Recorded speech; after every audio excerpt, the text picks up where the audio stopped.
I'm just testing this. Sorry. You're fine, you're fine.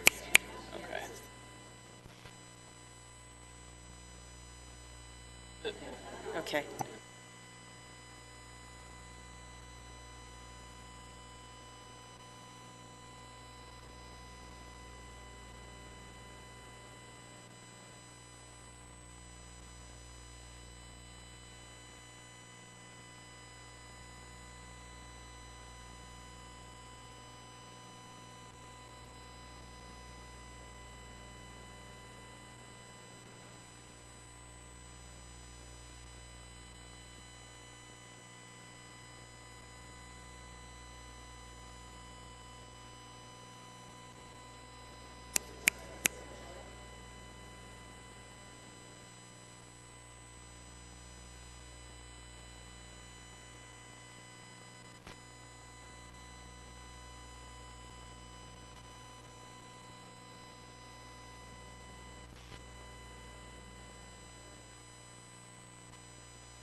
It's sad is what it is. It's sad the way it's evolved.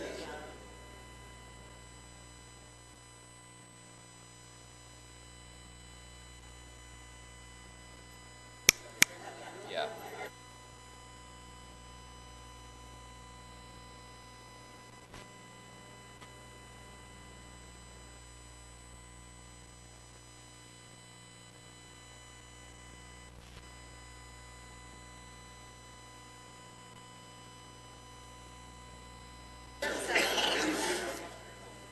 start drinking gas. Oh,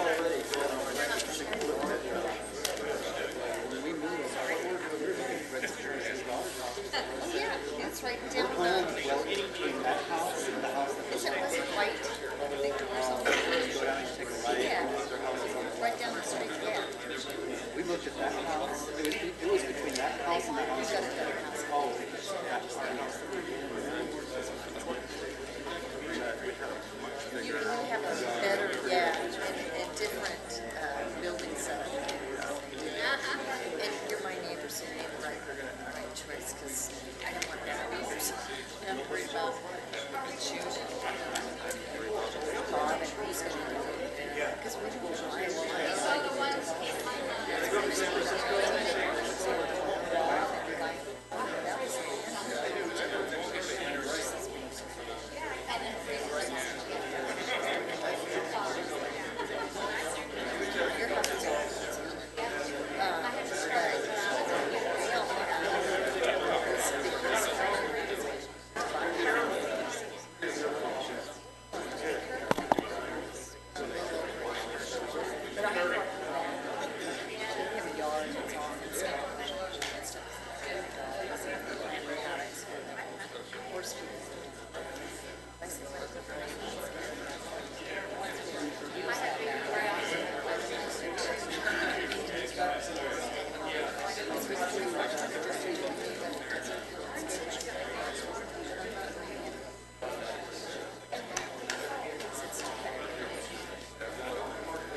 Mr. Harris is raising your daughter when we visit the race.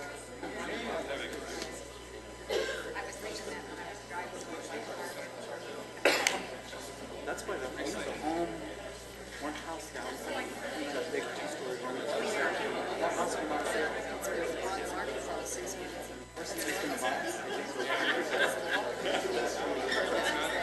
Real estate lady. She said, great, it's a lovely home.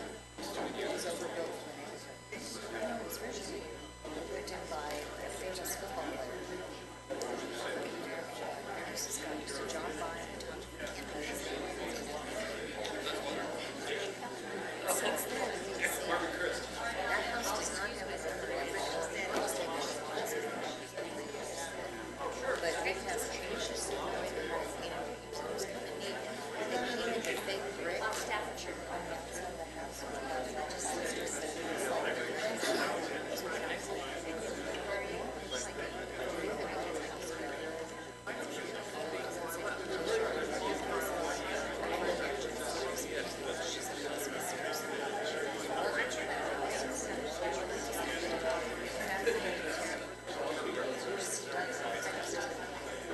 we sold our second house. I'm not sure I have a choice before I release the house. These are single. Because I'm not going to release the house. So that's how You don't know the difference, it's not a problem. yeah, we went down to, it was a Bessel house burned down. Still in Portland Lakes. But these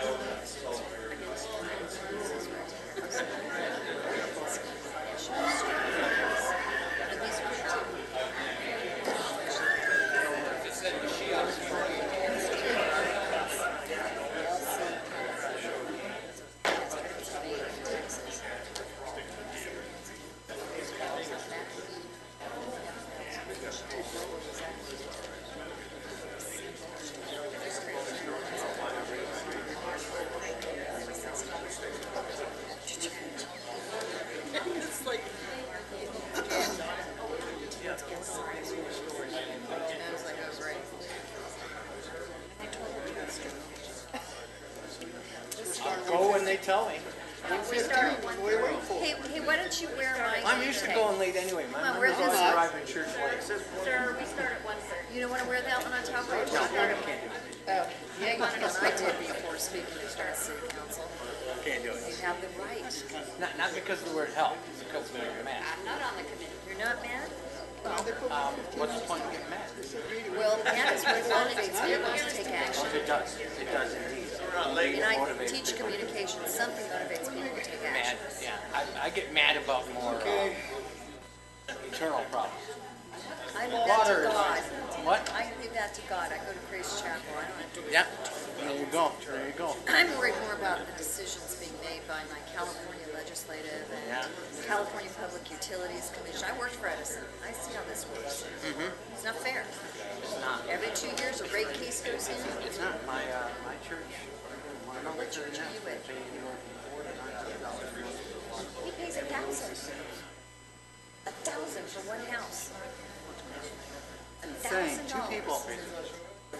It's our second biggest line item in our budget after my Well, salary. I'm wondering if Rex Paris's daughter moved out from around the corner where he and I live because the water rates were too high. What do you want to say? Wish I could stay for this. I can only do the invocation. I've got to shift to the hospital. Well, pray heavily for us, dear. That's my intention. What Pray. church did you say? Our Shepherd Lutheran, Oh, I know 20th and right L4, there. we're right there. We're right across the street from Wayne Fence Farm, I know. which is a quarter of the price. I know, we're right on the border.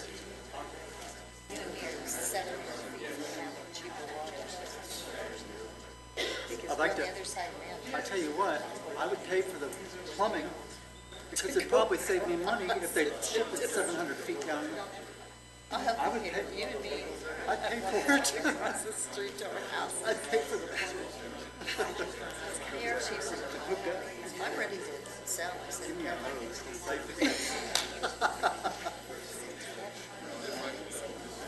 We do the Pledge of Allegiance. That or don't rain. We got the rules. It's raining. Take the cover off your foot.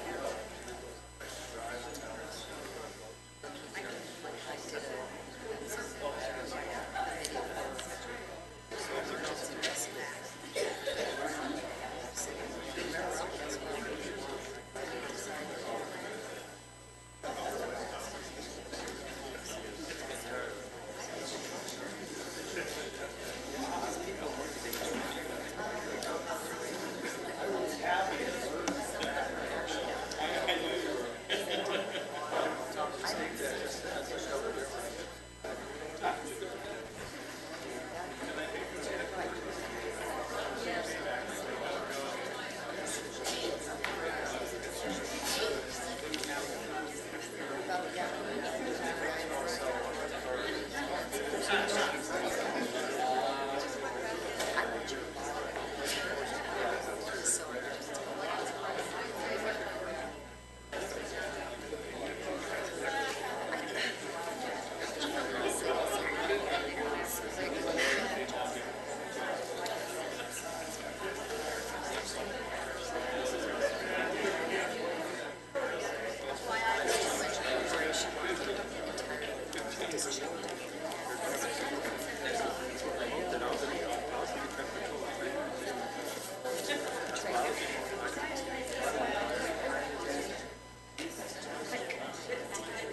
did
buying a home, they have all these beautiful pictures.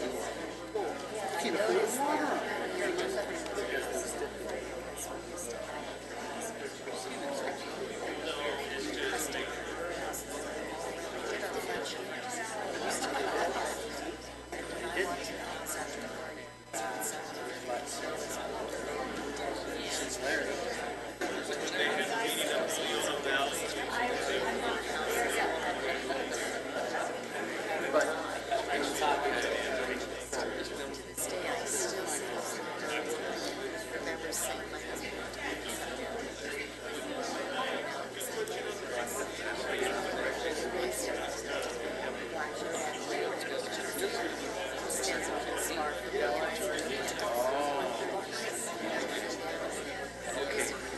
I understand.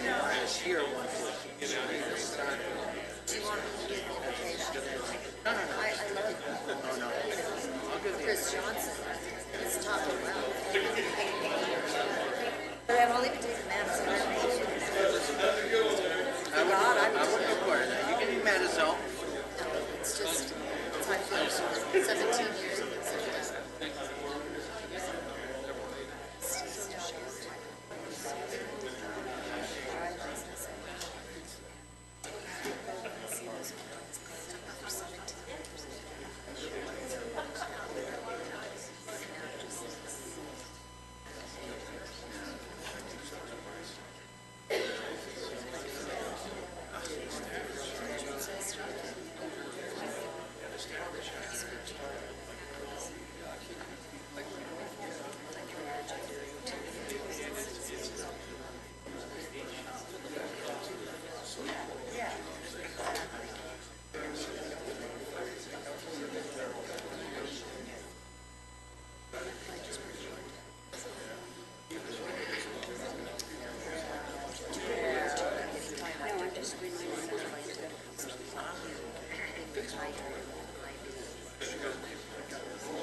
Joe Biden. That's the only advice I took from him. It's so rough that, you know, my sister.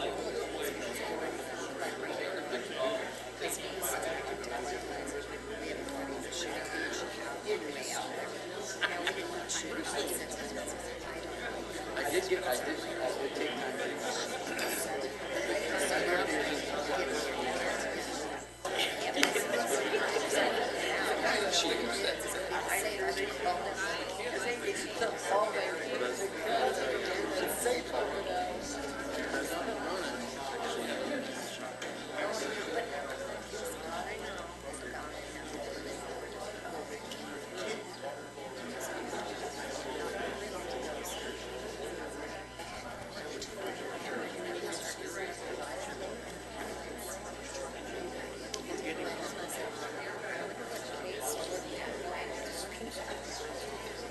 So that's why you see that big black one. It was because ours didn't get black.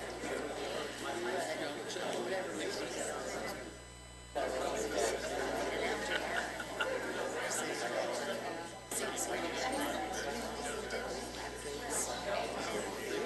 All the towns involved in one war. You know,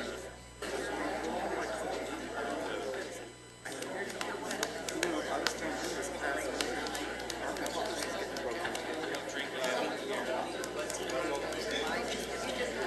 it was 750 for it, but it was worth it. I think we got off the end, if I could try it, I got his mailbox. That is, you can see the box. the mail lady started bringing my mail during December. Eventually, My cards, everything, she started taking it. Whoever was coming by, she's like, come back to church. he visited us. Pull a train, which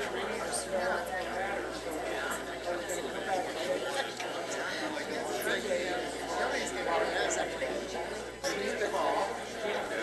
When it comes to protecting the little ones, those partners, they hear then the Germans.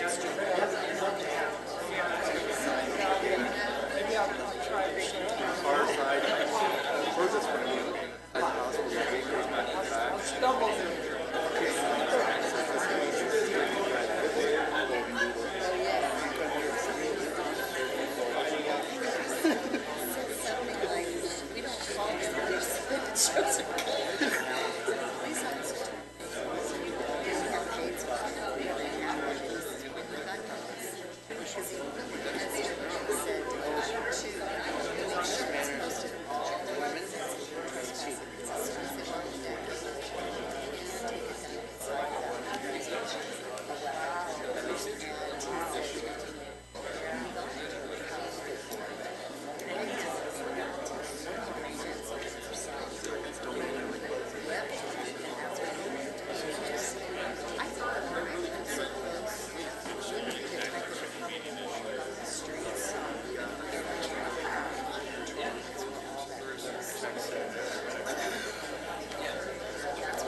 Hello, we are going to call to order.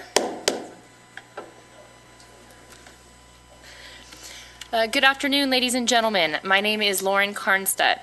I would like to sincerely thank you all for attending, including but not limited to our citizens of the Antelope Valley and other communities across the state of California. Thank you to the news and print media who took time to be here, and a huge thank you to our gracious elected officials from the city that we love. We would like to ask a local pastor whose church congregation is also affected by the for-profit water companies, in this case Cal Water Service, to lead us in prayer for guidance in these chambers today. Reverend Brian Deering is the pastor of our Shepherd Evangelical Lutheran Church, located off of 20th Street West.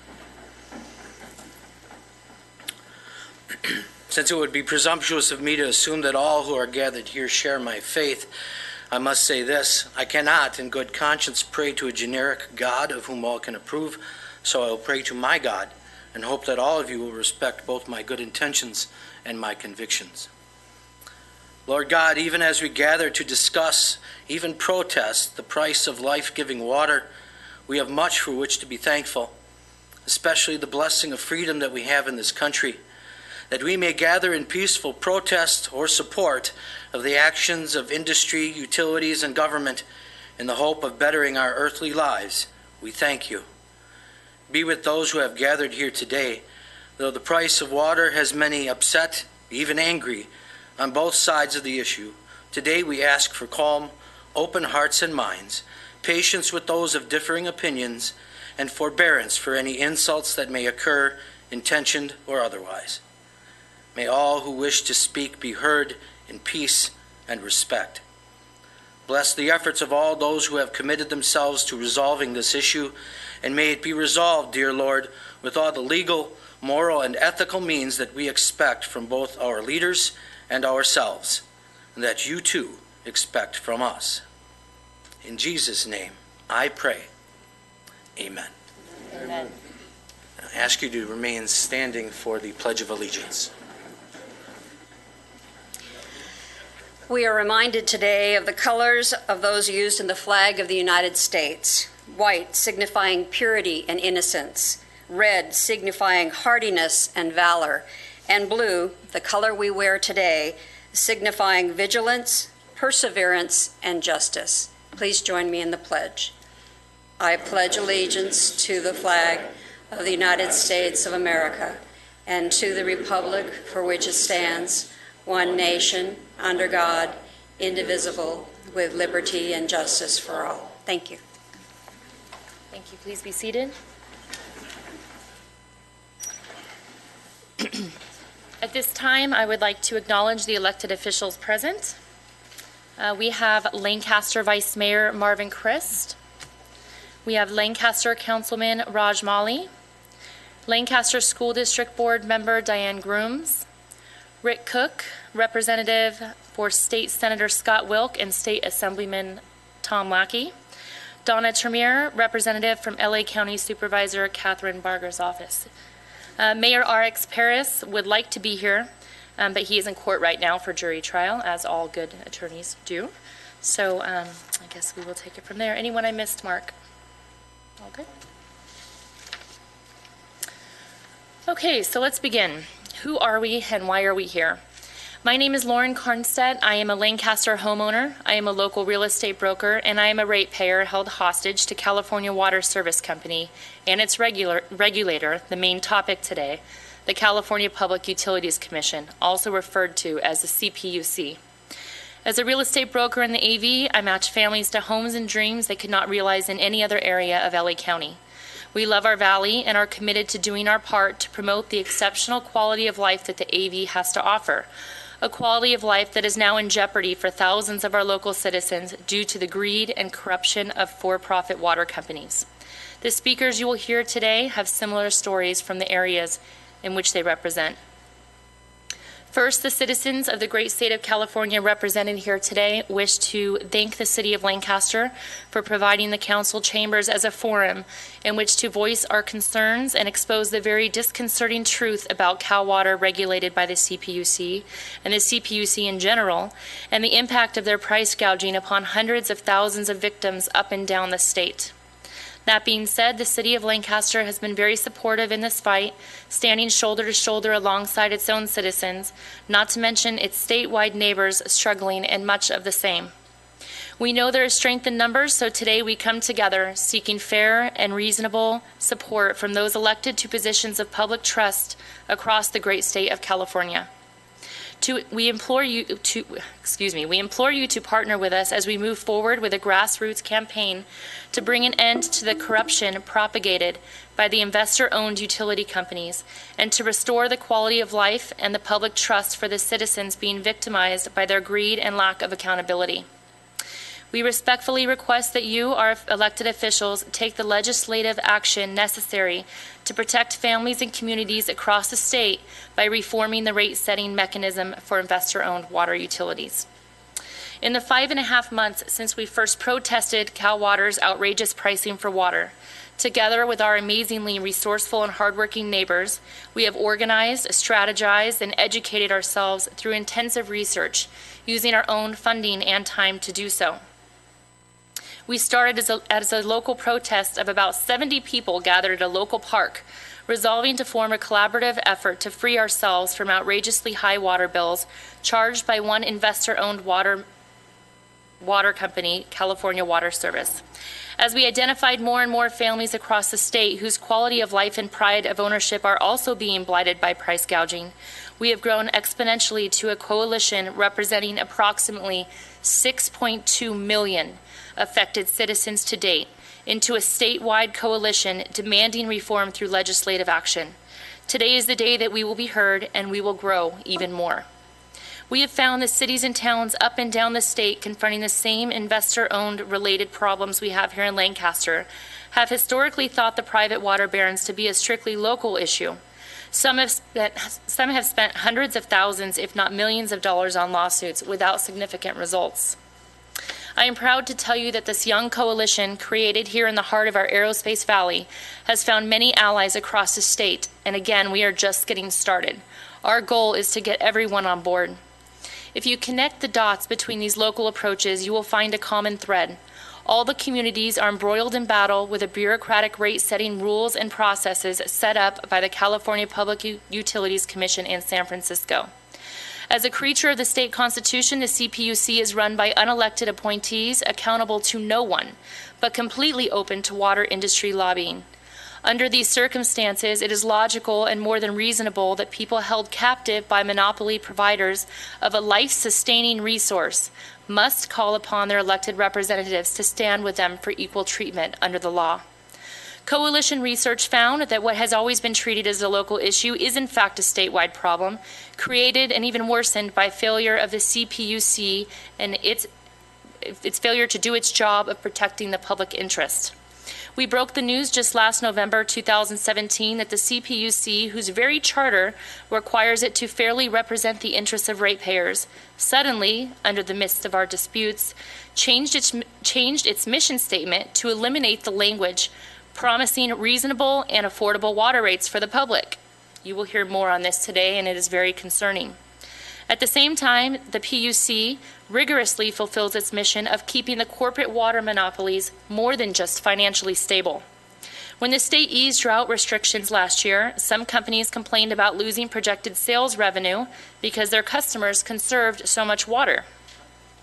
The Commission allowed those companies to charge customers surcharges for water they did not use. Do Exhibit 1.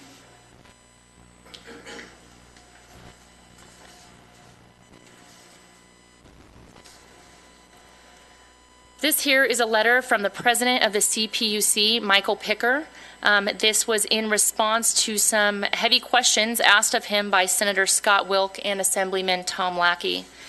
Again, this is from Michael Picker, the president. I'll just point out a couple things. On the first page, first paragraph, he says, thank you for your, this is Michael Picker, says, thank you for your letter regarding California Water Service Company.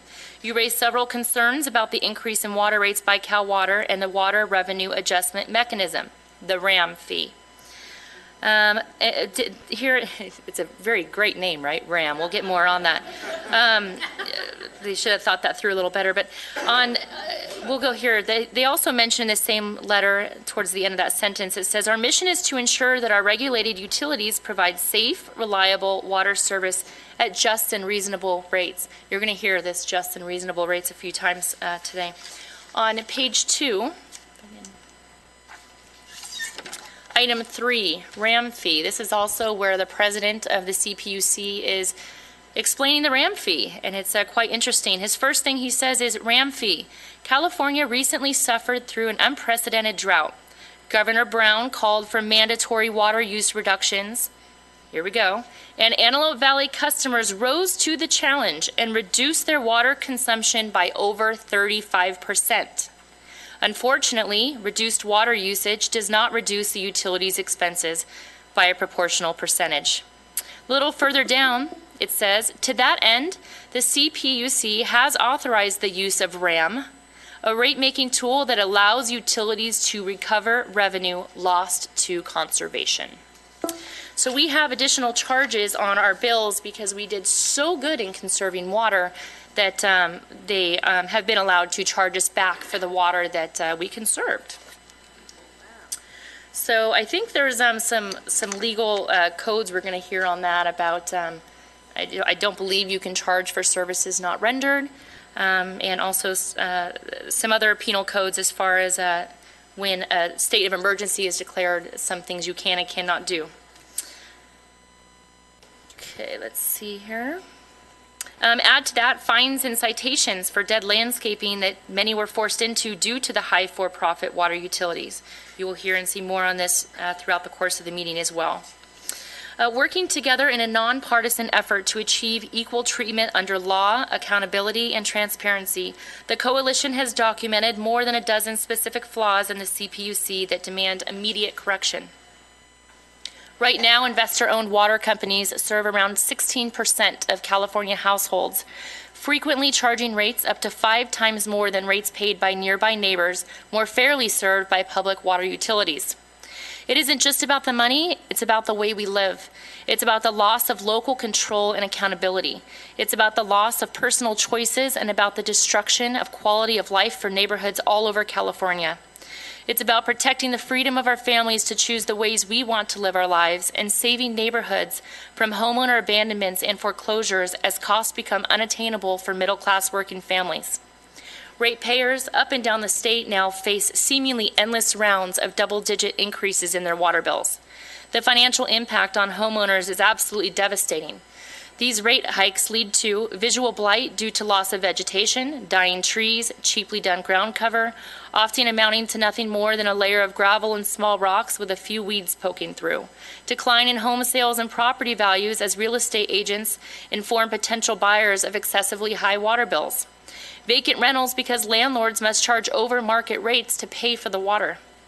Young families and retirees on fixed incomes not having the resources to cover monthly budgets. In many cases, a family's water bills are equivalent to, at the bare minimum, the cost of paying a couple of additional mortgage payments a year. Over the past decade, many cities and communities under investor-owned domination have sought relief through the PUC and the courts. The courts consistently find in favor of for-profits under existing laws and regulations. As the City of Lancaster and other municipalities found in efforts to intervene on behalf of ratepayers, local governments are most often not recognized as having legal standing before the CPUC. Given the CPUC's well-documented and publicized failures in its natural gas and electricity divisions, the organization is politically ripe for bipartisan, nonpartisan reform legislation in 2018. Comparing our battle with a matchup between David and Goliath would be right on the mark. It's a modern-day David and Goliath facing down a largely unchecked commission and for-profit water barons who may dare to think California's citizens and taxpayers and voters to be undereducated and under-resourced, but we know that not to be true. We believe that all will be unpleasantly surprised by the knowledge and tenacity of our people and our extraordinary leaders in Lancaster and across the state. Comparing our battle, excuse me for 1 second here. Did I get there? Are we running more? across the state, I apologize. We are proud, hardworking, middle-income homeowners of all ages and stages, from young families raising kids to middle-aged folks and retirees. We are geographically spread out all over the entire state, and politically, we likely cover the spectrum from left, right, and center. We don't know, we didn't ask, and we really don't care. There is no political label on a California family's water meter.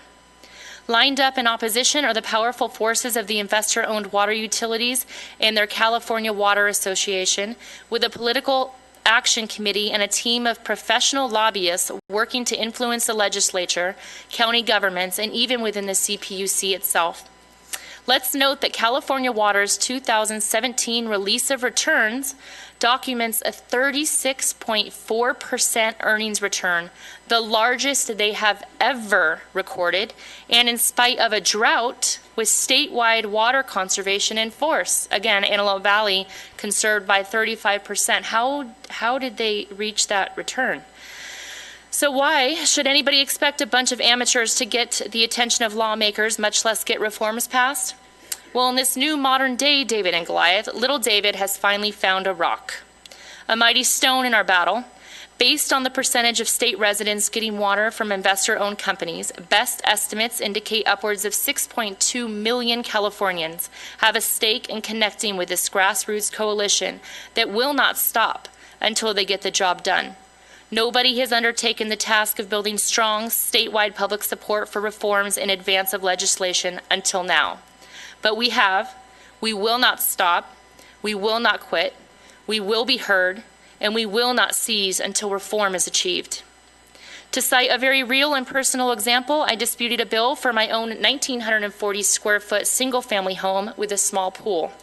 Several months ago, I received for my family of four a $705 one-month water bill that I was told was erroneously low and should have been nearly $1,000. Cal Water told me that I have a pool, a small pool at that. I immediately let them know that the pool has been present since 1965, well before I was born, and at what point were they trying to make? Exhibit 2.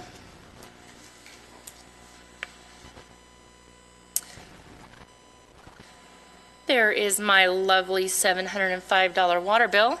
If you look right above it, you can see the month before was $430. These are just average monthly bills. Absolutely insane. I'm glad they trade you. This was 1,000. Mine's over 1,000 every month. It's ridiculous. I agree with you. So that's the bill. Just to shed a little light on how bad this is, that's $705 bill for a 1,940 square foot home. Again, like I said, I'm a real estate broker and I manage a couple hundred rentals. I manage a 27 unit apartment building filled with families. There are laundry facilities present, all water paid for by owner, extensive landscaping, pool and spa. And the water bill for that facility, that building I last checked, was $1,100. To make it worse, here's the kicker. That bill was for 2 months. 2 months for a 27 unit apartment building, all water paid for by the owner. I hope everyone just heard what I said there.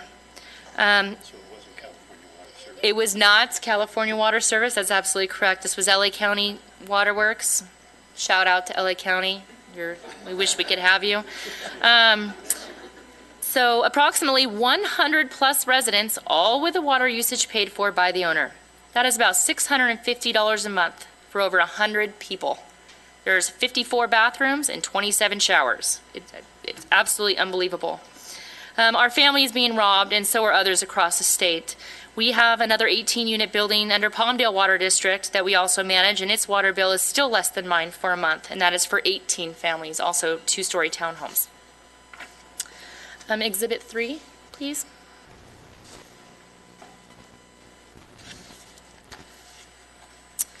California Water Service. Okay. So, when I challenged Cal Water, after getting that very upsetting bill, they sent someone to remove my meter for testing. This is after a formal complaint with the CPUC. Cal Water showed up at my door early one morning, unannounced, and said they were there to replace my meter. They came to my door and told me they were turning off the water to make a meter switch. I asked for them to give me a few minutes so we could get ready for the day, and then gave them the go-ahead to proceed. I may or may not have made them feel a little uncomfortable while videoing him changing my meter out, but that's another story. I was told by the representative that I should probably not change my meter because it could result in a higher bill, because my meter could be underperforming and I could really be lucky. And I found out this is the same speech that has been told to many people requesting a meter read and meter exchange. I let them go ahead. A $700 water bill for 1 month is extremely high, and I decided I might as well just take the gamble at this point. And guess what? Guess where my meter was sent? My meter was sent to San Jose Water Company. That is their water company, by the way, which is also one of their stock investor affiliates, who of course found in favor of Cal Water.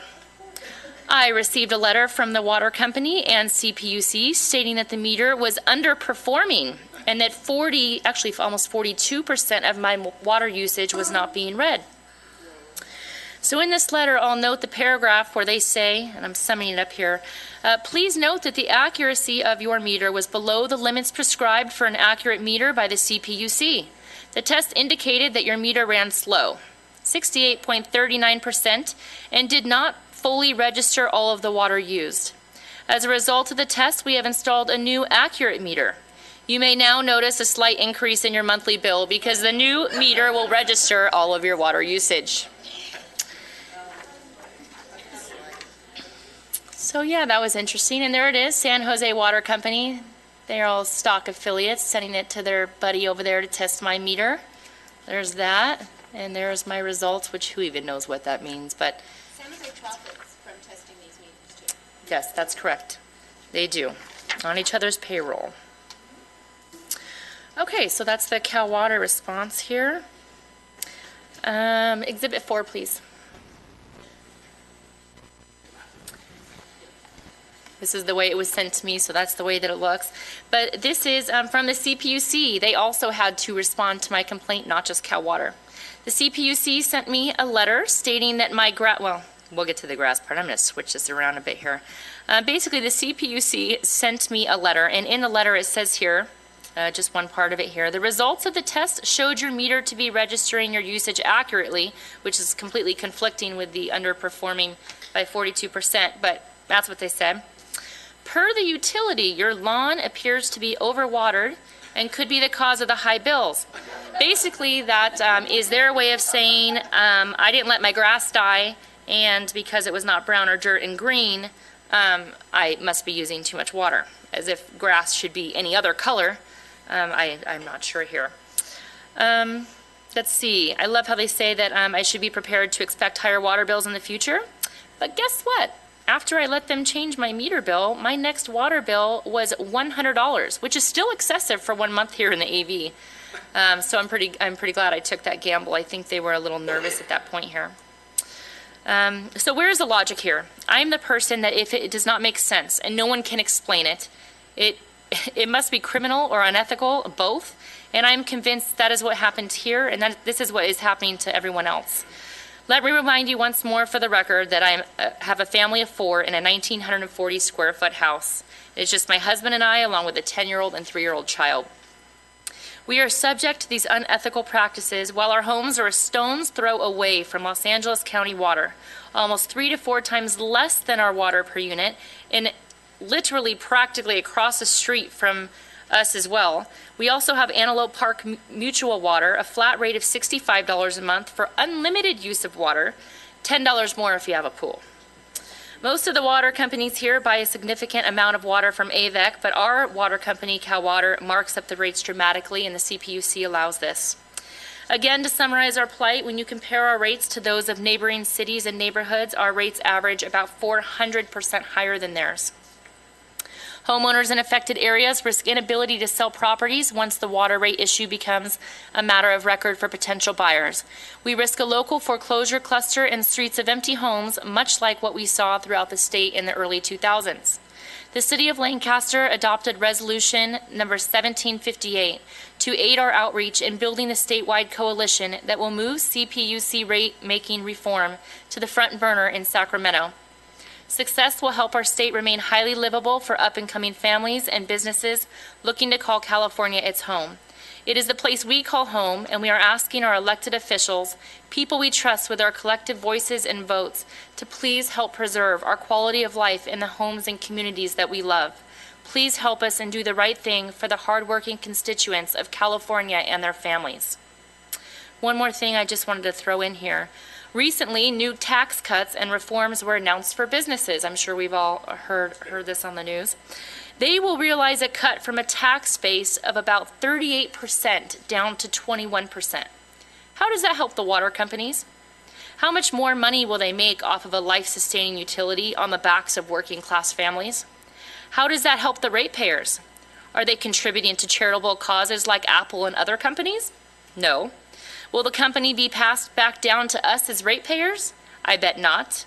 These rates are a gross, unchecked abuse of power that have the potential to harm home ownership and subsequently the quality of life for thousands of California families. Make no mistake and hear me when we say enough is enough. It is enough. We need legislative reform, and we need it now more than ever. Thank you.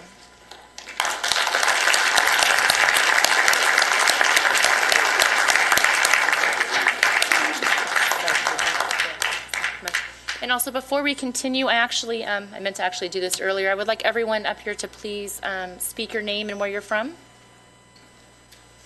Hi, my name is Mary Robertson. I'm a native Californian, native to the San Francisco Bay Area, and my water company is San Jose Water Company, which I've had for 40 years.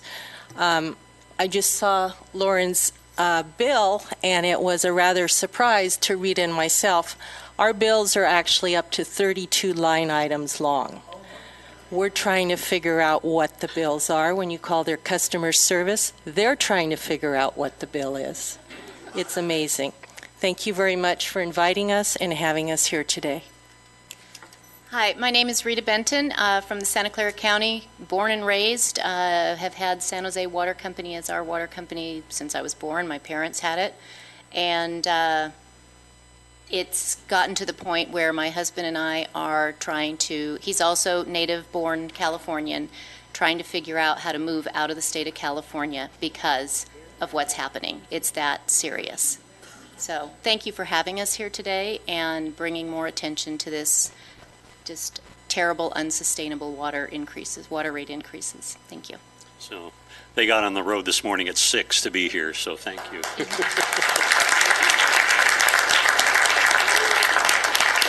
My name's Jim Cross. I'm a native to California as well and been in this desert community, Lancaster, for 40, how old were we married, Deb? 46 years? 46 years. We got married and 2 months later we moved over here from the Central Coast and been here ever since. Our grandkids are here. We're not going anywhere, even though I know you want to leave California, I understand that. But I'll be sharing some additional issues regarding the CPUC in a few moments. Again, I'm Lauren Carnstead, born and raised here. I already pretty much told you a little bit about myself, so I'll let them continue. Hi, I'm Cynthia Moore. I am a 31-year resident of Lancaster, and I am just sick and tired of the water bills, and I'm considering moving out of California too if we can't get this figured out.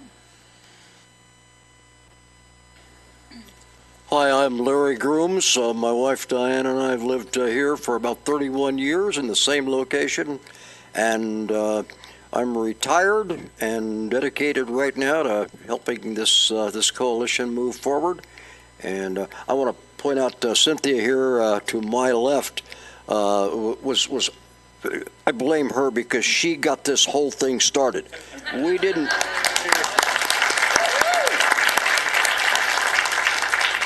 We didn't pick the fight. California Water Service picked the fight. And it was the second time they'd done it, and this time we came back at them, and I think they're scared. Thank you. Okay, so next I would like to introduce Jim Cross, if you can please take the floor. Just some points. Well, good afternoon again. Thank you for gathering with us. I'm here to share with you why we must really encourage the state legislature to reform the CPUC as well as its policies, because we found out, at least from history, that if something doesn't happen at the legislative level, it's not going to happen. And I think you'll hear some of that from our folks here from up north as well. The first reason we believe that the CUP and its policies must be reformed through legislative action is because the coalition here sees that local control and accountability regarding water service would best be serving the consumer. Why are so many people saying so many bad things about the California Public Utilities Commission? And why are so many of these things true? The coalition has learned that the CUPC's failures to protect water customers of regulated investor-owned water supplier monopolies. Let's start with the fact that down here at the customer level, water comes from either a publicly owned water district with local control or from an investor-owned water company regulated by the CPUC in San Francisco. In either case, the water comes from the same sources, but at vastly different consumer prices. Publicly owned water districts run by locally elected, accessible, and accountable officials consistently charge less than commercial water monopolies whose pricing is set by the distant, unelected, and unaccountable 5 commissioners of the Public Utilities Commission and its bureaucracy. As mentioned, about 16% of Californians receive water service from investor-owned companies regulated by the CPUC. The other 40 or 84% receive water from publicly owned services controlled, again, by local boards, meaning local control and accountability. As it stands, the CPUC has the power to routinely give away, free of charge, control of our water to for-profit monopoly companies. The CPUC does that by issuing a certificate of public convenience and necessity. There is no requirement for even consulting local government. Once established within a local jurisdiction, the utility is allowed to expand its operation at will. Once control of water is given to a water corporation, it is very difficult to recover, as many cities have found out. Cities are taking some vastly different approaches and with various outcomes. Some cities have tried or are now trying to buy out the privately owned water utility. The city of Ojai was successful. The city of Claremont was not. The Monterey Peninsula right now is engaged in a campaign to raise money for a buyout of California American Water Company. On the other side of the coin, some of the cities are considering the idea that if you can't beat them, join them. Last year, the city of Bellflower, with the approval of voters, sold its municipal waterworks to an investor-owned utility. On the surface and in the short run, it might seem attractive, at least for the next 3 years. Then, under existing CUPC control, everything changes. Local control will not exist ever again. Not so long ago, investor-owned water companies were required to apply to the CPUC to rate increases in each local service area. Consolidating these rate cases was a limited option. From 1992 until October 2014, water service district consolidations regulated by the CPUC were controlled by guidelines. Areas to be consolidated were, number 1, to be within 10 miles proximity. Number 2, have comparable water rates with no more than a 25% difference. Number 3, have a similar water supply. Number 4, have similar operations. And finally, the consolidation could not be for the purpose of one area's water rates subsidizing another. During that span of years, California Americans submitted many applications with the CPUC to consolidate their Sacramento district, which has 58,000 connections, with the Larkfield district of 2,300 connections, which is 102 miles away. This was for the purpose of having Sacramento subsidize the high water cost in Larkfield. Each application was not allowed because they violated the guidelines. Then, on October 15, 2014, the CUPC commissioners issued a ruling that eliminated the guidelines. Surprise. With the guidelines no longer in effect at the CPUC, large investor-owned water companies could expand into wide areas while the customers paid much of the bill. This is yet another example of the California Public Utilities Commission making policy decisions that benefit the investor-owned companies at the expense of the consumer. The second reason we believe that we should see the CUPC and its policies reformed through legislative action is that the CPUC's poor practices in relationship to settlement conferences and agreements. One of the CPUC's least transparent and most time-consuming and wasteful practices relates to settlement conferences and agreements. Held twice a day, 2 or 4 days a week, for several weeks, these conferences are clouded in secrecy. And you'll hear more about that, I believe, from our ladies from up north. Only one settlement conference is required to be formally noticed. All other conferences only require an oral notice. Only parties to the proceedings may attend the settlement conferences.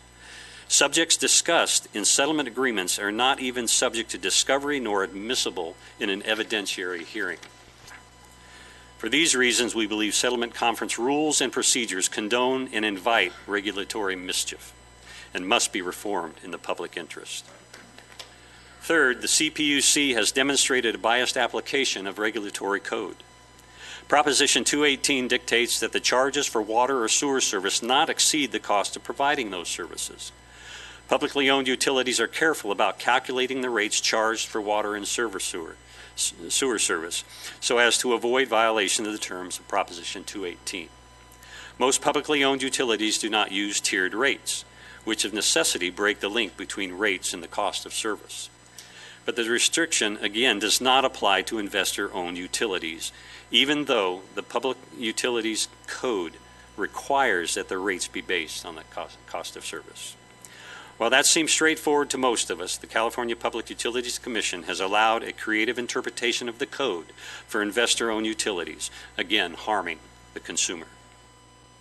Fourth, the CUPC has authorized, we believe, abuse of customers, and you've already heard this about with the RAM charge, Water Revenue Adjustment Mechanism, and also a Modified Cost Balancing Account, the MCBA. One of the most outrageous CPUC sins against ratepayers is the Commission's approval and encouragement for privately owned water companies to charge customers extra for waters those customers did not use because the customer was conserving water under orders from the State Emergency Drought Plan. What other industry gets to charge a customer for a product that the customer doesn't use?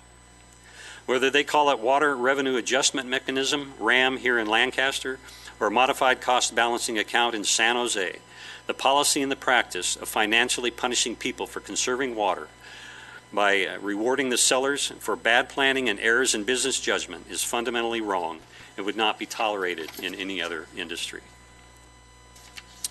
Official documentation clearly indicates RAM and MCBA was supposed to be, quote, a pilot program for short duration, but they have been routinely extended to each succeeding rate case for each Class A water company since its inception. Having been implemented in 2009, they are now in their 9th year of operation, and at present there is no indication from the Commission that there is an end to the program in the near future. The Office of Ratepayer Advocate said, and I quote, "The RAM MCBA is an experimental tool, and it has broad reach that goes beyond its intended purpose as stated in the decisions that authorized it. It protects the company from all reductions in revenue as a result of reduced sales and forces ratepayers to pay for lost revenues without showing that the reduction in sales are due to the company's conservation efforts instead of external forces such as weather or economic changes." Of course, the utilities want to keep RAM and MCBA.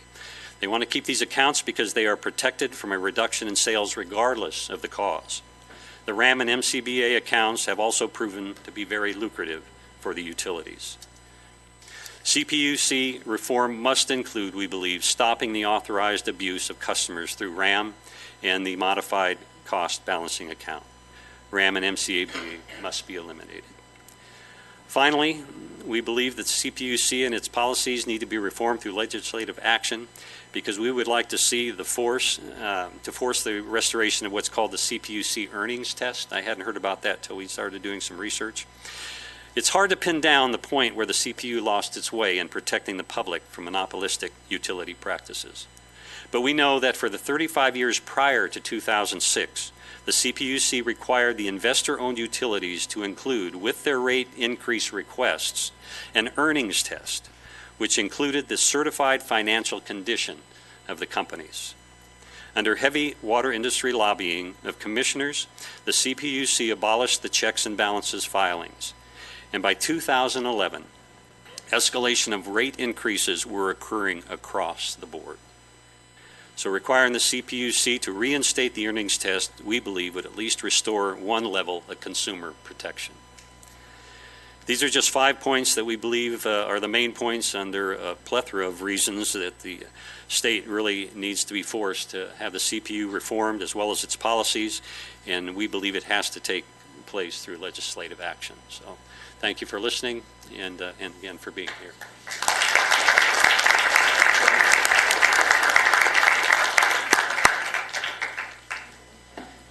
Okay, next, Rita, if you'd like to introduce your video.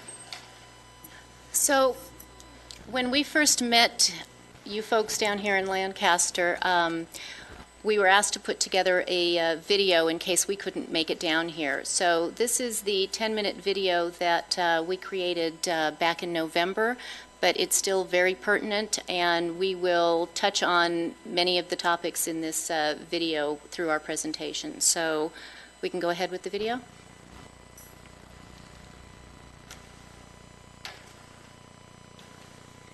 Hi, my name is Rita Benton, and I'm from Silicon Valley. I'm one of the founders of RATES, which stands for Water Rate Advocates for Transparency, Equity, and Sustainability. We are a grassroots group that formed as a result of the outrageous water bills we were receiving and continue to receive from our local water utility, San Jose Water Company. San Jose Water Company is an investor-owned water utility and is the largest single-district investor-owned water utility company in California. They have over 229,000 connections and service 1 million customers in Silicon Valley, covering the cities of Campbell, Cupertino, Los Gatos, Montecito, Saratoga, and the majority of San Jose. The people in our communities started receiving water bills that were $400, $800, $2,000, and some as high as $4,000. Even in the midst of the drought, we knew this couldn't be right. But with the thousands of phone calls San Jose Water Company received from its customers, there was one prevailing answer they always gave us. We are regulated by the CPUC, and they authorized these rates. Our group RATES has started an online petition to let the CPUC know that San Jose Water Company's unfair billing practices need to stop, which now has almost 9,000 signatures. To sign the petition, Google outrageous water bills or go to our website at sjwfacts.weebly.com. and click on Sign the Petition. We created the website with all the information we have collected over the past year to help the communities understand, connect, and take action. When we first started researching how this all could have gone so awry, we didn't realize that the CPUC was authorizing outrageous rates to all the investor-owned water utilities throughout California. We now know that this is a systemic problem throughout California, and that the CPUC created by not doing their job. Monterey, Bakersfield, Dillon Beach, Lancaster, and countless other communities are being negatively impacted, both financially and ecologically, by the failures of the CPUC and the monopolistic greed of the utility companies they're supposed to be regulating. Here are examples of how the failures of the CPUC and the greedy utilities like San Jose Water Company, Cal-Am, Cal Water, and Golden State Water have been negatively impacting our neighborhoods. These photos aren't even addressing the issues going on inside the homes, like not flushing the toilets, 2-minute showers with buckets, or no longer even showering at home and using the gym instead. This yard represents a $400 water bill. It's not hard to find a beautiful home with an ugly yard. It's also not hard to find landscaping that completely eliminates the need for water. Hardscape does not allow rainwater to soak into the ground to replenish the water table. This is bad for the environment. Many residents have given up on their yards because they can no longer afford the cost of water. Yards that are weeds and dirt are commonplace in our neighborhoods. Water rates are so high, many residents are simply not watering their lawns. Landscaping is costly, and many people can't afford to re-landscape. This yard was newly landscaped with minimal plants, which is also not good for the environment. Many trees died during the drought, but now that the drought is over, water rates have not decreased and have continued to increase, so people are not replacing trees. There used to be a beautiful tree in this yard. Many people have replaced their lawns with artificial lawns. The groundwater does not get replenished as easily. Most of the rainwater runs into the street and to the bay. The quality of life here in California has diminished at the hands of the CPUC and the water utilities. The CPUC mission statement indicates that it serves the public interest by protecting consumers and ensuring the provision of safe, reliable utility service and infrastructure at just and reasonable rates. There's no mention that the CPUC serves the investor's interest, and yet that is exactly what financial analysts recognize with the CPUC's allowed generous rates of return. Both the utilities and the financial analysts refer to the relationship between the utilities and the CPUC as constructive, positive, enabling, and friendly. Those adjectives do not describe the relationship between the ratepayer and the CPUC. The CPUC has many roadblocks and diversions in place to discourage the ratepayer at every turn. For example, members of rates have sent countless emails and letters to the 5 commissioners and have yet to get a response from any of them. The formal complaint we filed with the CPUC against San Jose Water Company for overbilling its customers for decades, well, that was put on hold by what appears to be the director of the Water Division. And while on hold, the Water Division worked with San Jose Water Company to resolve the overbilling practices by bypassing the formal complaint process and leaving the ratepayers completely out of the equation. The Public Advisor's Office wasn't able to answer basic questions related to our formal complaint. The CPUC dragged its heels for 4 months when tasked with setting up a public hearing for the current cost of capital application. One reason they gave was that they couldn't find a venue. I spent 20 minutes on the phone and was able to find 2 venues in San Jose. When I lodged a complaint with Consumer Affairs Branch, also known as CAB at the CPUC, I asked what would happen with my complaint, and he said it would get filed with the other complaints. His job was simply to listen to customers complain, and he honestly didn't know what purpose CAB served. After dealing with the CPUC for over a year now, we have found an alliance with the Office of Ratepayer Advocates, also known as the ORA, and some staff at the Water Division, but these people are not the decision makers. The CPUC has consistently ignored the testimony from the ORA, and these decisions to ignore the ORA in favor of the utilities has wreaked havoc on our communities, resulting in rapidly unsustainable rates. Here are just a few examples of the commissioners ignoring the ORA. ORA testified that the drought surcharges were unlawful, unreasonable, discriminatory, and preferential, and were in violation of CPUC Code Section 728. Yet the commissioners approved the surcharges. This surcharge allowed San Jose Water Company to steal $37 million from its customers. San Jose Water Company achieved its highest revenues during the drought years. It's unconscionable that the CPUC has authorized this theft. This is not how we expect our tax dollars to be spent. In 2006, the earnings test, which was in place for 35 years, came under attack for removal by the California Water Association. The California Water Association is a lobbying group for the investor-owned water utilities. ORA testified in 2006 that the earnings test should stay in place and is vital in keeping with the fundamental principle against single-issue rate-making. The commissioners ignored ORA's testimony in favor of the utilities, and this laid the groundwork for the utilities to have rate increase after rate increase approved without looking at the overall financial health of the company. As a result, ratepayers are suffering with exorbitant costs while water companies have windfall earnings. I don't believe the CPUC has a clue as to how their decisions are affecting the public interest they are supposed to be protecting. The ORA has protested and testified against memorandum and balancing account mechanisms that do not follow the CPUC's mission statement. But because the commissioners consistently ignore the ORA, the ratepayer is not being protected, our best interests are not being considered, and our rates are not reasonable. The removal of the earnings test was a very big turning point in the escalation of our rates.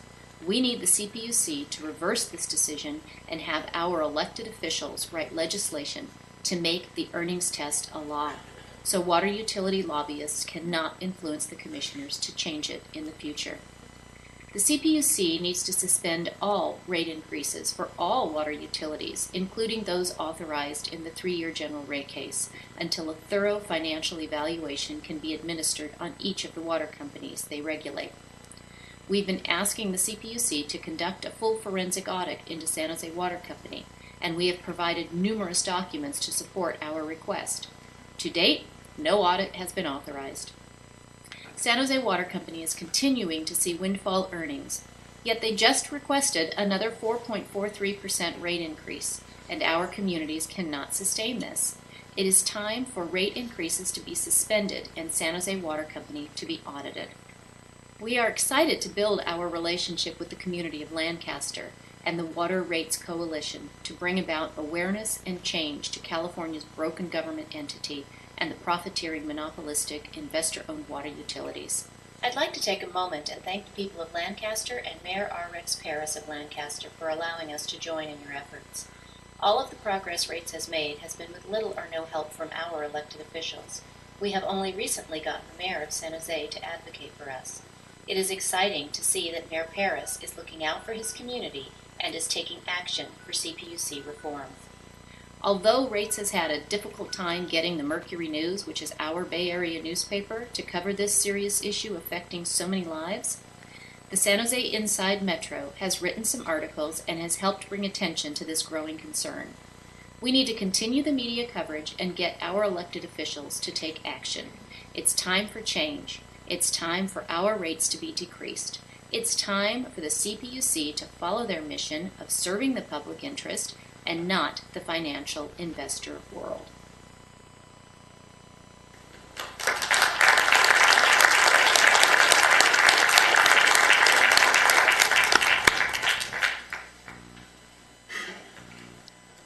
So that's what we came up with when we weren't sure whether or not we could come down here. But now that Mary and I have made it down here, we decided to put together a slide presentation, and I hope it isn't too long. We just kept coming up with more and more issues that need to be addressed. Some of them we've already addressed, and I apologize. We'll try and go through those a little faster. But let's get started. And I just clicked this one to move on. Okay. So we already introduced ourselves, being from RATES, which stands for Water Rate Advocates for Transparency, Equity, and Sustainability. We started this as a small grassroots group, and we have about 450 members in our group now. And I think we have Bill Sherman in the audience. He made the drive as well. He is from one of our valuable RATES members. So thank you for making the trip also, Bill. So as we talked before, there are 4 major Class A investor-owned water utility companies. Sorry, here. And those are the Cal Water, Cal Am, Golden State, and San Jose Water Company. And so Cal Water is the largest or the investor-owned utilities up and down California. But San Jose Water Company is we have 1 million residents in the Santa Clara County that are all serviced by San Jose Water Company, and this is the largest single district water utility in California. So the CPUC uses San Jose Water as their poster child whenever they're writing up new documentation for how to proceed with other investor-owned utilities, because it's one group. We aren't spread out, so it makes it easy for them to turn to San Jose Water for guidance, or I guess guidance isn't the right word, collusion. Maybe that's a better word. So just a little background on what we've done so far, and we've been at this for 1.5 years. I know Lancaster has started this about 5 months ago, you said? Yeah, so we've been at this a lot longer, and unfortunately have not been met with a lot of support from our elected officials. But what we've done in the past 1.5 years is we've met with members from the Santa Clara or the San Jose Water Company to have them explain our water bills, because as you saw on the screen, our water bills have 32 line items on there, and nearly impossible to decipher and understand why our bills were what they were. We also met with the Santa Clara Valley Water District, and that's the wholesaler in our area that sells water to 13 different retailers, of which one of them is San Jose Water Company. We met with all of the 6 cities in our area. We met with all their elected officials. We met with the CPUC Office of Ratepayer Advocates. We had a lengthy meeting with them to try and understand just what was going on from the CPUC's perspective. We've had phone calls and email correspondence with the CPUC Division of Water Audits, the Consumer Affairs Branch, the Public Advisor's Office. We've contacted local and national journalists for investigative stories. We filed complaints and protests with the CPUC against rate increase and improper billing practices. And we've been advocating for change since September of 2016, yet our rates continue to increase. That's a long time to get nowhere, and we really need progress. So this all really started becoming aware to people in our area in 2012 when San Jose Water Company had their general rate case, and in 2012 they asked for a 44% increase on their general rate case for 2013, 14, and 15. The CPUC approved a much lesser increase of 17.8% over that 3-year time frame, and we thought this was a small victory for the ratepayers, but with all the additional rate increase requests and approvals through the advice letter process by San Jose Water Company and the CPUC, in the last 4 years, water rates have increased over 70%, or 20% per year for a typical customer using 15 CCFs, and even more for customers using more than the 15 CCFs per month. This graph shows what a typical customer was being charged in 2013. We get charged on a bi-monthly basis. So on the left you have 30 CCFs, which cost us $129 in 2013. That same amount of water in 2016 cost us $221. And what's even more significant on this is if you look at the bottom, the blue, that's the service charge rate, so that increased by 35%. The red indicates the quantity charge. That increased by 67%. But the one that we saw the most increase on our water bills was the line items. As I said before, we have 32 line items sometimes on our water bills. That increased by 177%. So even though they didn't get that 44% increase, they more than made up for it with all these little backdoor increases through the advice letter process that the CPUC allows. And I showed this one on the video, so the investor-owned water utilities can't lose. They're guaranteed a rate of return from the CPUC. And if water consumption goes down, San Jose Water is allowed to be made whole through extra charges and rate increases, which they'd already been talking about by the Water Conservation, that they were allowed to make up the difference.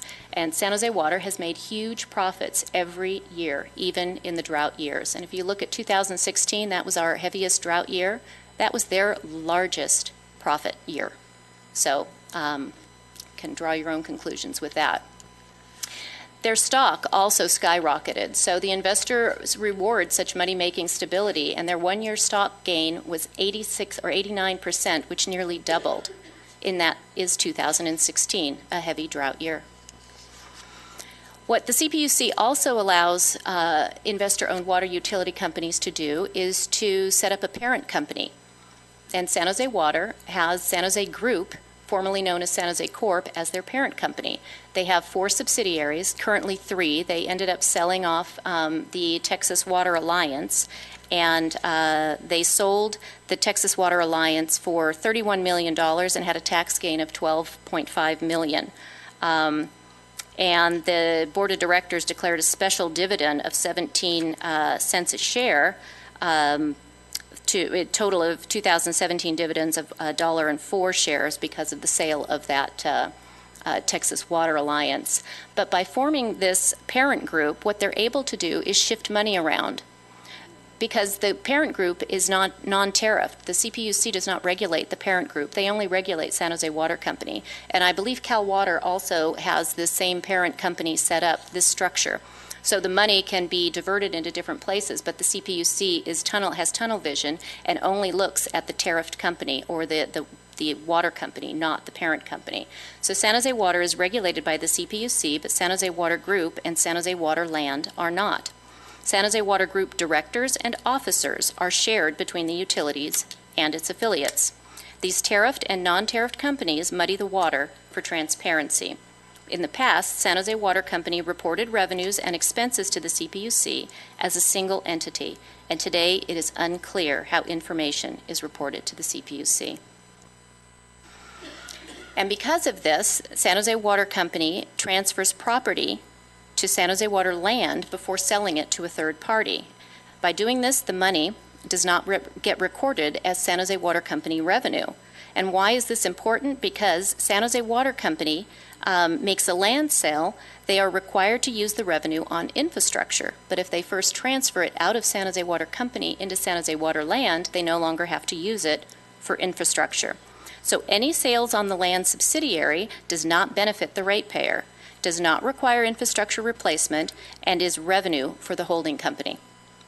So here's an example of just one of the things. Mary and I spend many hours down at the county recorder's office looking at different land transfers. And this one really struck us. In 2005, San Jose Water Company transferred the land to San Jose Water Land for $45,000. Within 5 months, San Jose Water Land sold it to a third party, Sienna Oaks, for $4.2 million. I've never seen property go up in 5 months that high. So these are the kinds of things that when we bring them to the attention of the CPUC, it's not their jurisdiction.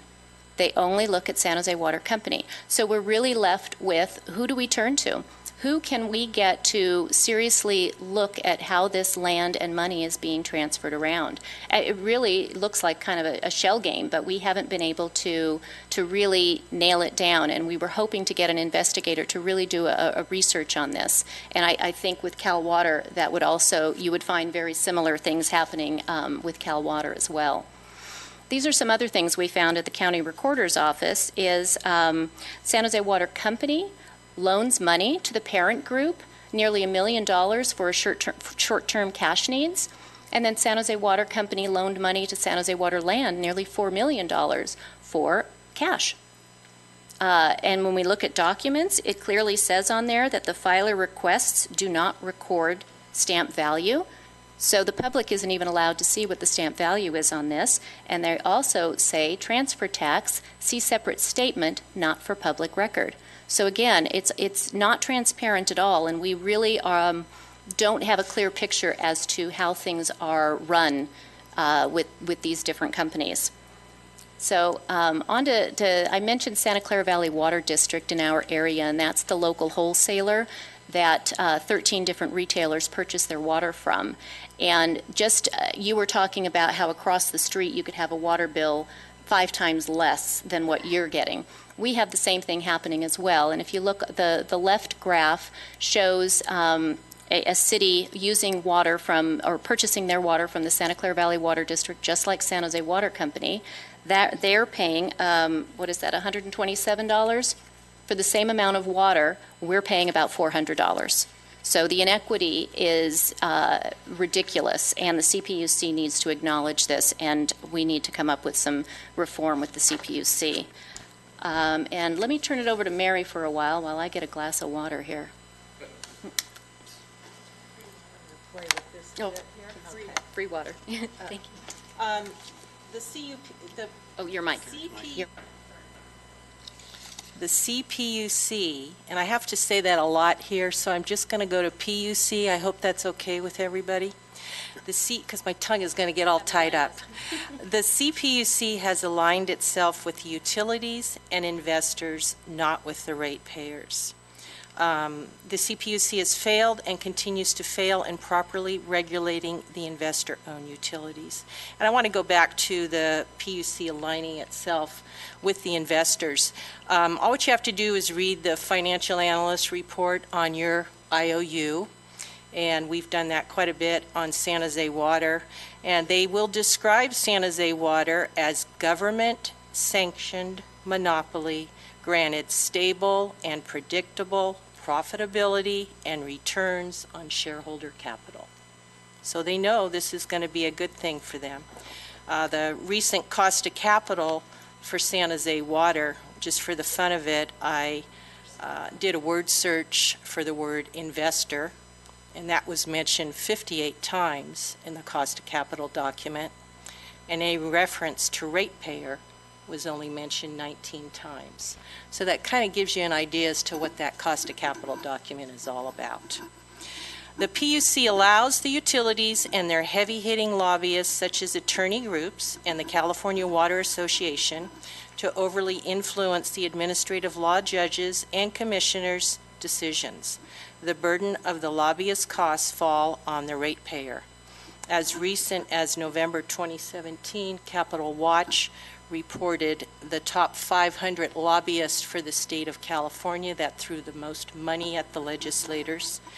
And in the top 60 was the California Water Association, one of the big lobbyist groups for the large Class A water utilities. They were actually ranked as number 56. Cal-Am was ranked as number 228.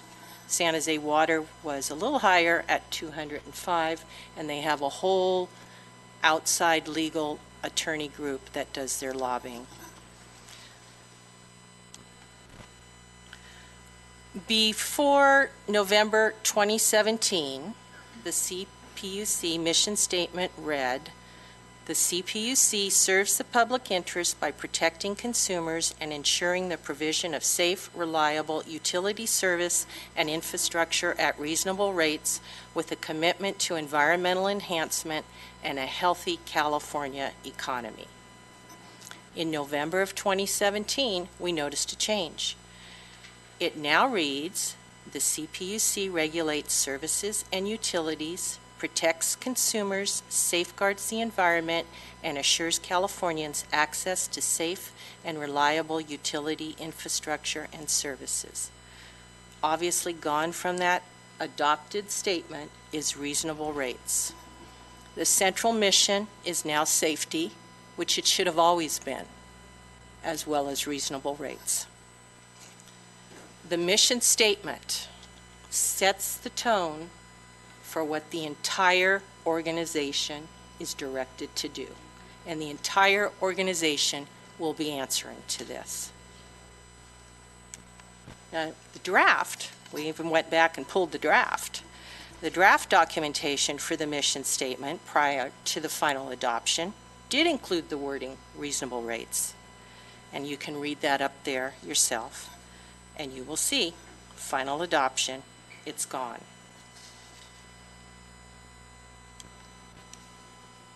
The CPUC does not reverse bad decisions. San Jose Water Company was allowed a $37 million windfall because the commission decided that implementing a discriminatory, unjust, unreasonable drought surcharge on single-family residences only was an acceptable way of doing business. The ORA protested that the drought surcharge was in violation of PUC Code 728, and the commission ignored it. California Penal Code 396 protects citizens from excessive and unjustified increases in prices charged during or shortly after a declared state of emergency, including a drought. Price gouging is what it's called. If the PUC does react, it is so slow and inadequate that the damage has already been done. The PUC eliminated the earnings test for Class A utilities in 2006, as we previously mentioned, and this was in place for over 35 years. The PUC decided it is good business to authorize single-issue rate increases without looking at the overall financial health of the utilities. And I'd like to say this is for Class A because I recently found a document which indicated that B, C, and D still have the earnings test.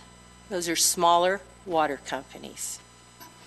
It was the California Water Association, which can be thanked, and heavily lobbied the PUC to eliminate the earnings test for the Class A utilities. A bad 3-year general rate case decision or a bad cost of capital decision can, will, and has had devastating effects on our communities. Some examples of single-issue rate making, which has been mentioned already, are sales reconciliation mechanism, the water revenue adjustment mechanism, and the water conservation memorandum account, just to name a few. This chart here shows the period of 2000 through 2017 and the number of advice letters which started. And around 2006, you can see it was relatively small. It started to increase, dropped off in 2009 a bit, and then has escalated. And take a look at 2016. By the way, in 2009, the sales of San Jose Water dipped by just 2%. And we all know what 2009 was and how it affected our communities, our retirement, our homes.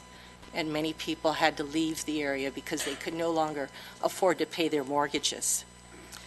And the stock of San Jose Water outperformed the S&P by 25% in 2008, the height of the Great Recession. And none of us ratepayers received a reduction.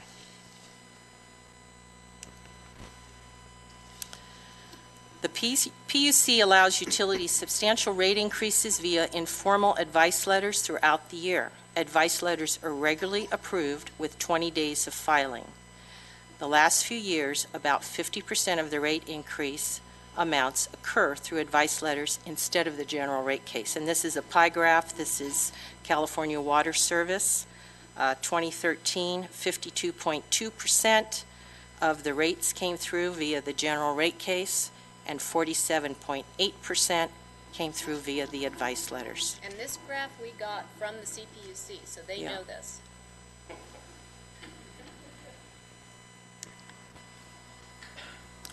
The general rate case is a 12 to 18-month negotiation with the law judge and commissioner involvement. San Jose Water Company, we are just starting our general rate case right now. The documents were, what, 11,000 pages? 11,000 pages. Right. And, of course, we wanted to understand what that was, and before they would hand that over to Rita, they advised her she needed to sign a non-disclosure agreement. Advice letters can be approved in 20 days by the Department of Water, employees only. Advice letter process is rigged against the ratepayers. Customers are rarely alerted when the advice letter is submitted. There's a 20-day protest window. And by the time you find out about it, those 20 days have come and gone.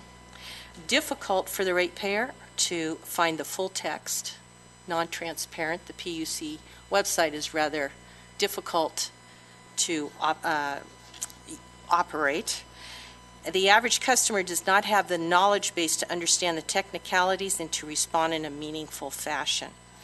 And there's no law judge involved in overseeing this.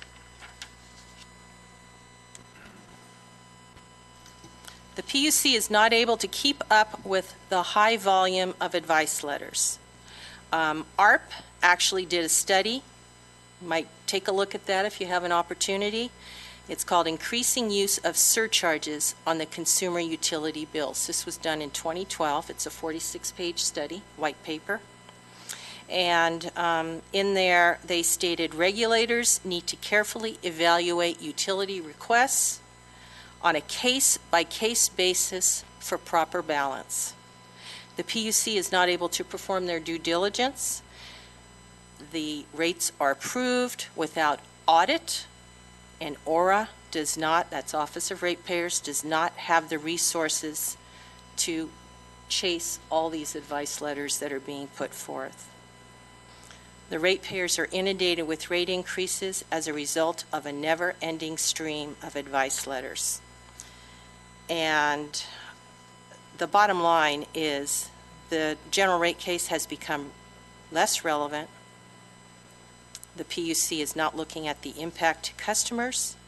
Water utilities are regularly circumventing the general rate case and achieving their rates with the advice letters.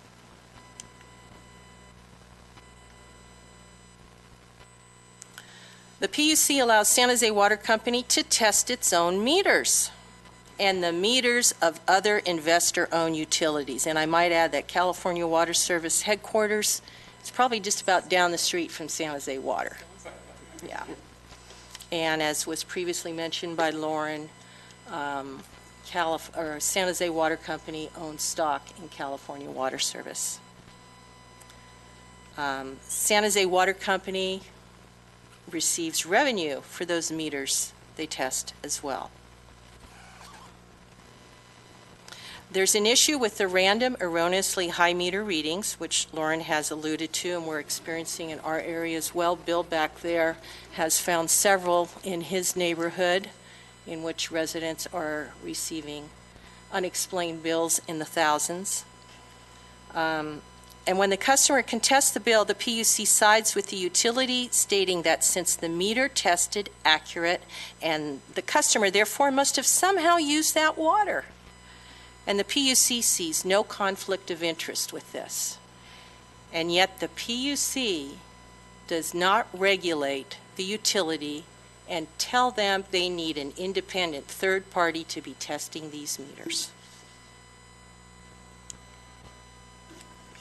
There's no follow-up from the PUC once rate increases are implemented by a utility. The PUC operates under the notion that the honor system is enough and utilities will implement the rates properly. The utilities are improperly billing customers as a result. And personal example of San Jose Water customers, a ready-to-serve charge was to start January 1st. There were some customers that their bill started a bit before then, and the charge should have been prorated, and it was not prorated.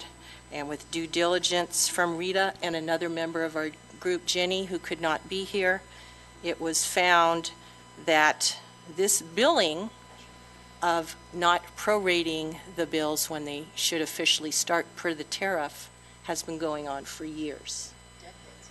Yeah, decades is right. So the PUC relies on the ratepayers.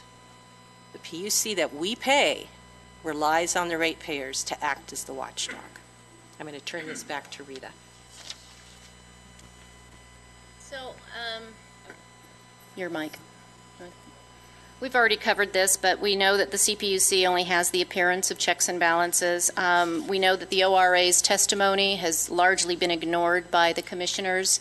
And the ORA was put in place to be the advocates for the ratepayer, yet they get ignored by the commissioners. So there's another flaw with the CPUC's structure.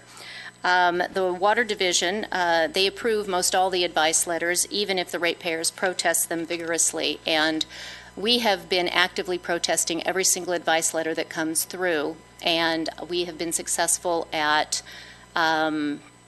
stopping two. And one of them was that San Jose Water wanted to give us $1.8 million back on this proration problem that they have, and they owe us more like $13 million.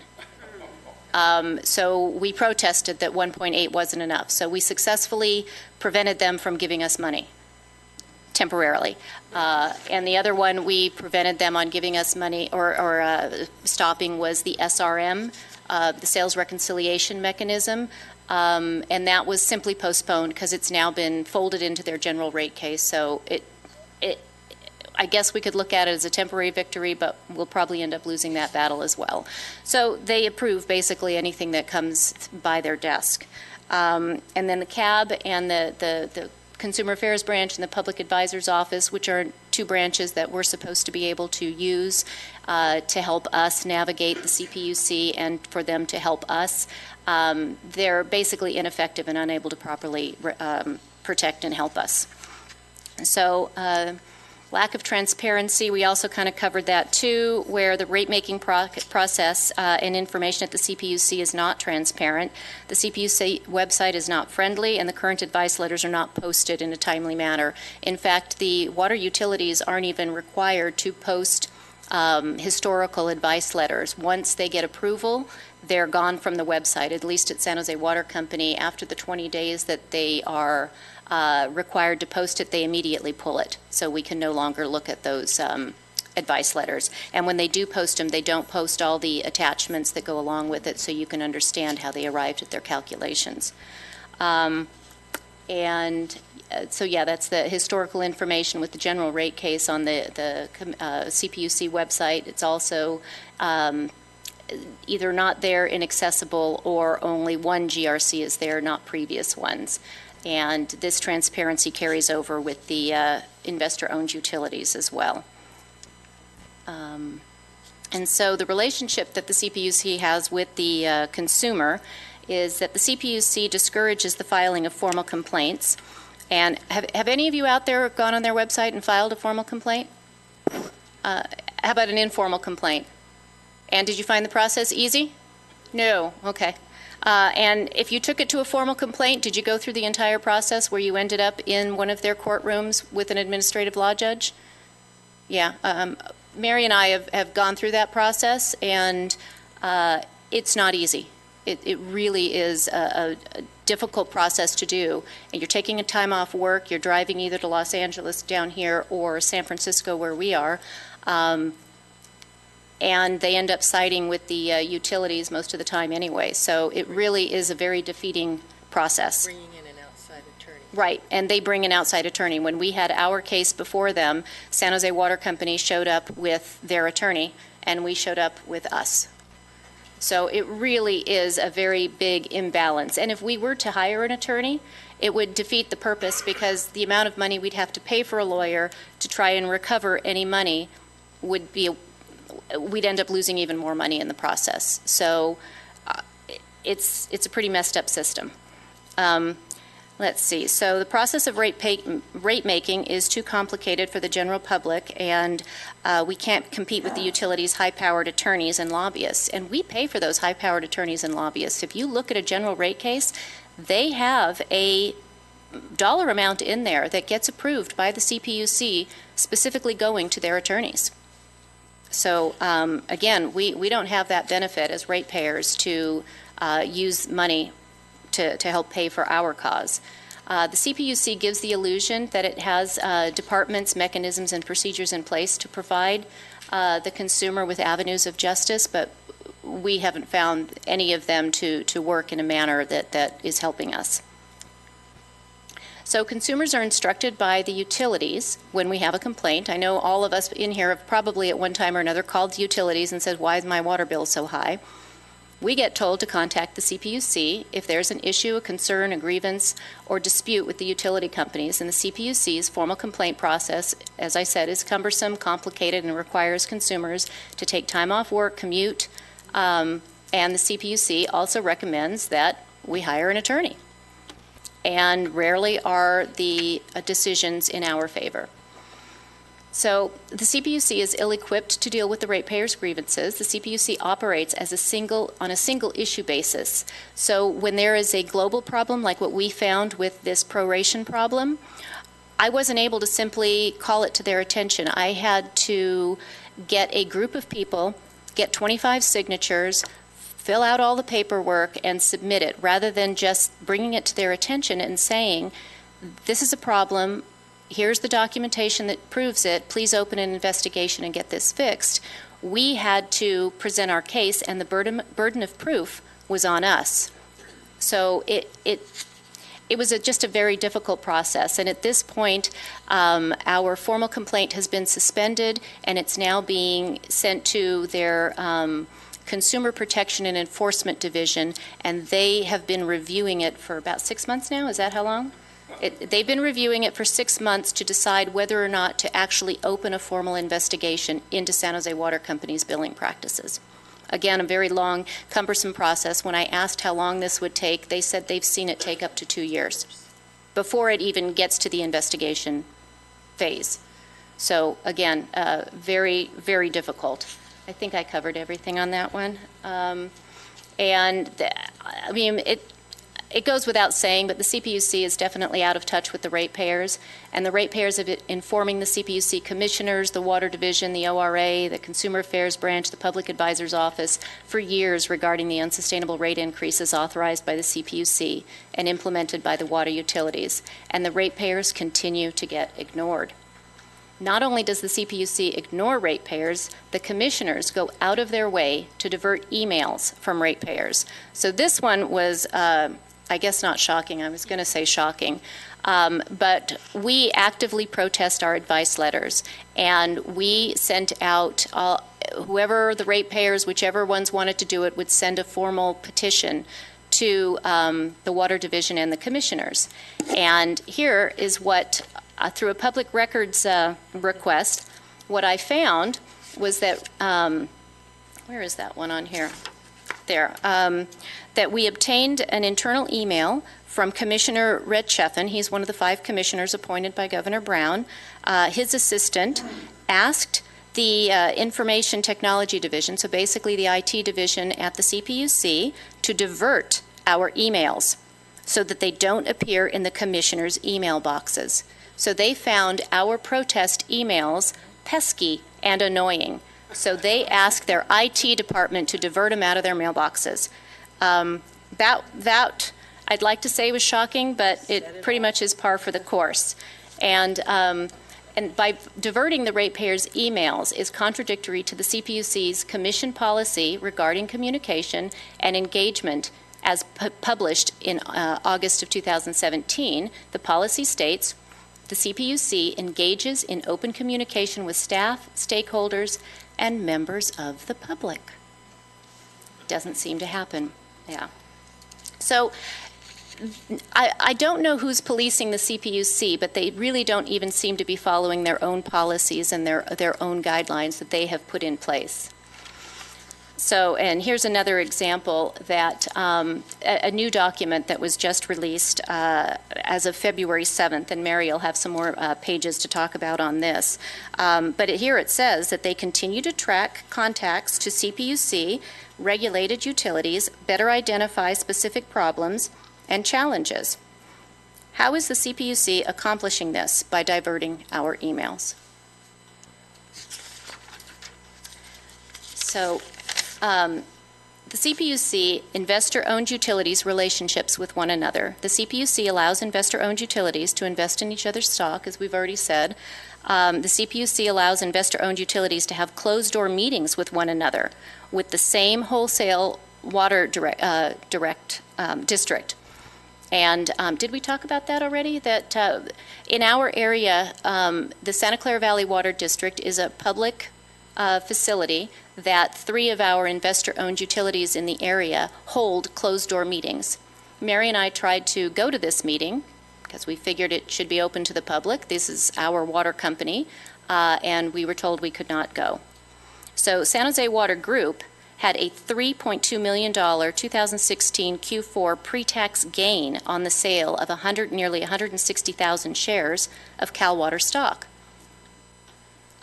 Is this insider trading? The CPUC doesn't think so.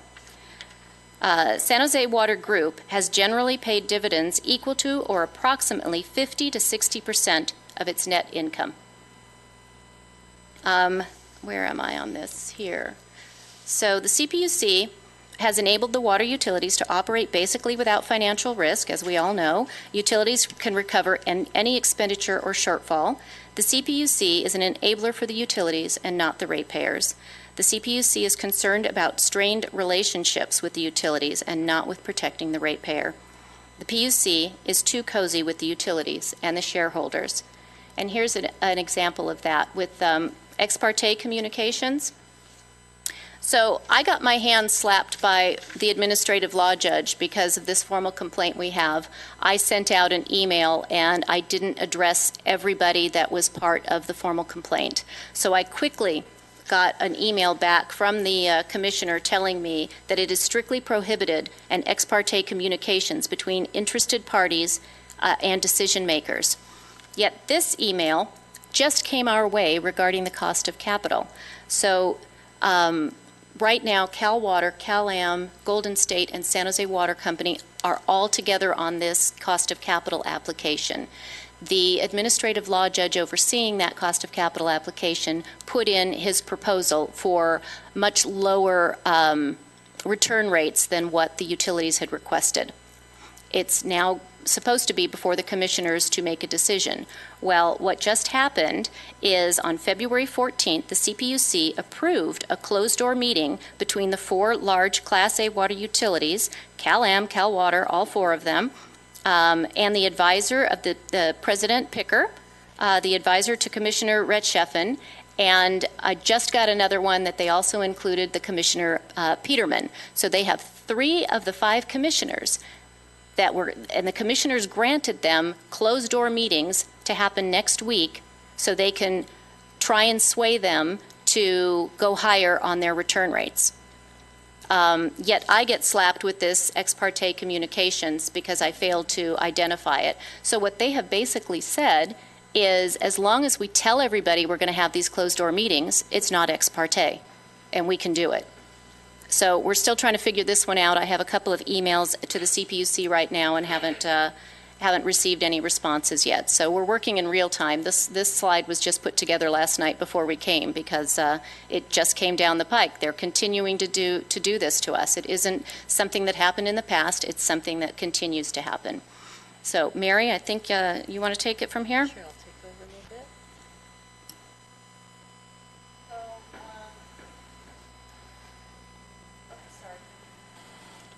So as was mentioned earlier, the mission statements changed, and that came through as a result of a strategic directive. This is the first apparently undertaken in well over 20 years by the PUC. The strategic directive states in clear terms what the governing body wants the organization to achieve, and there are 15 strategic directives. Strategic Directive 1 is the mission statement. Strategic Directive 2 is safety. Strategic Directive 4 relates to rates and affordability.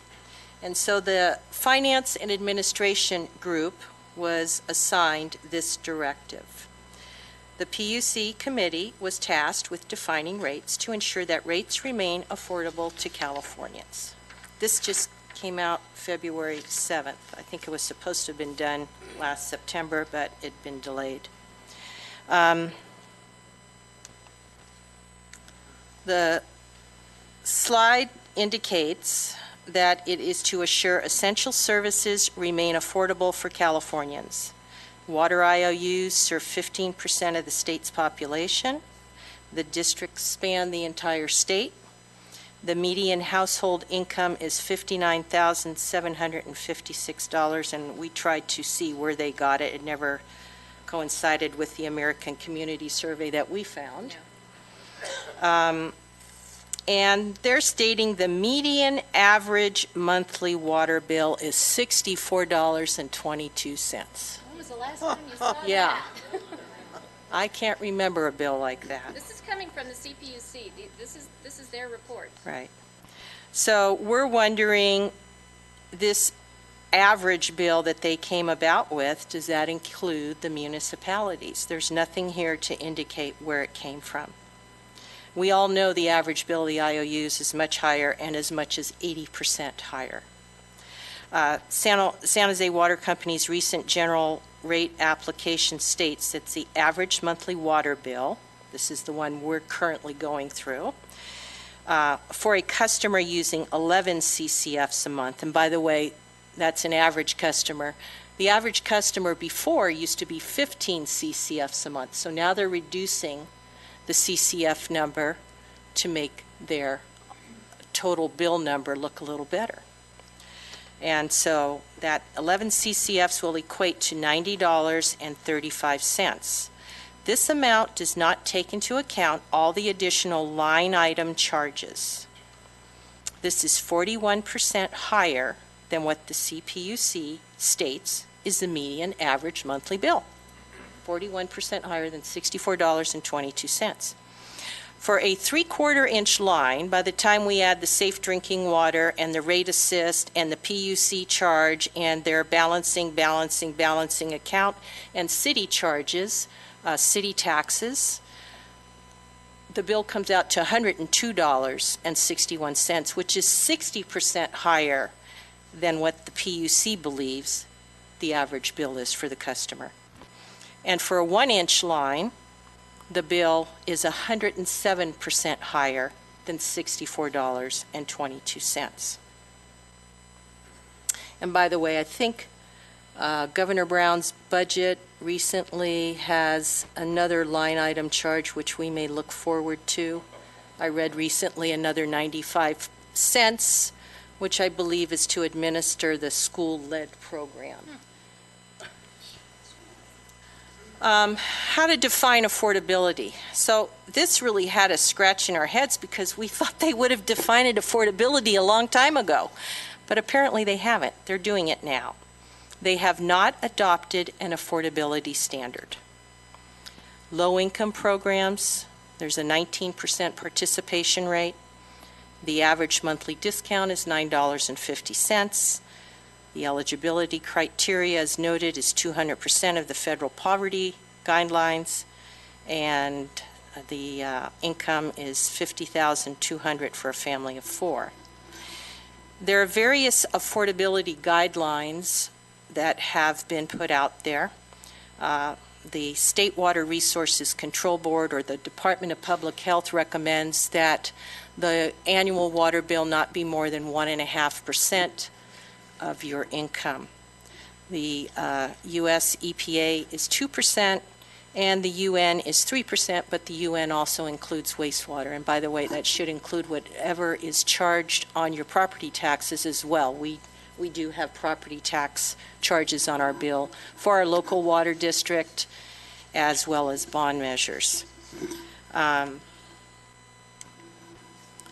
So the water affordability, based on the 1.5%, 2%, and 3%, is noted on the Finance Committee's team there, and you can read that up there. And so the California Department of Water, as I indicated, is no more than 1.5% of the household, and the CPUC's research is flawed. The CPUC should be looking at all monthly bills individually of investor-owned utility customers. The CPUC is basing the water affordability criteria on your gross medium household income. Before you pay your property taxes, before you pay your income taxes, before you pay your house payment or your rent.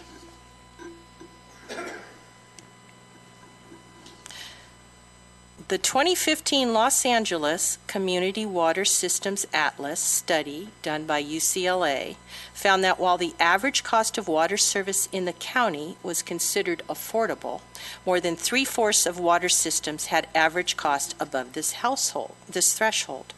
Most of the water systems charging unaffordable rates were owned by the large investor-owned utility companies such as Golden State and Cal Water, and their costs far exceeded the Department of Health's 1.5% affordable criteria.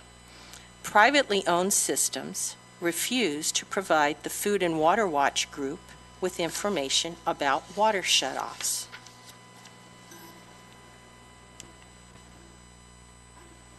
The same study from the Water Watch of 115 community water systems in Los Angeles County found considerably higher water rates in privately owned systems, as we all know. The average private system charged a typical household $1,065 a year, while the municipal only charged $706, a 51% spread. These higher bills in private water systems make it likely that the communities they serve are even more heavily impacted by water service shutoffs. Water cutoffs end up posing a public health threat for the entire community. A recent Michigan State University study found that nationwide, 12% of households already cannot afford their water service bill, and within 5 years, they are predicting more than 1/3 of the households could be unable to afford their water bills. The report states the private sector's intentions are market development and profit maximization, no ties to the community. Does the PUC look at all these studies? Does the PUC understand the cost inequity between municipalities and the investor-owned utilities?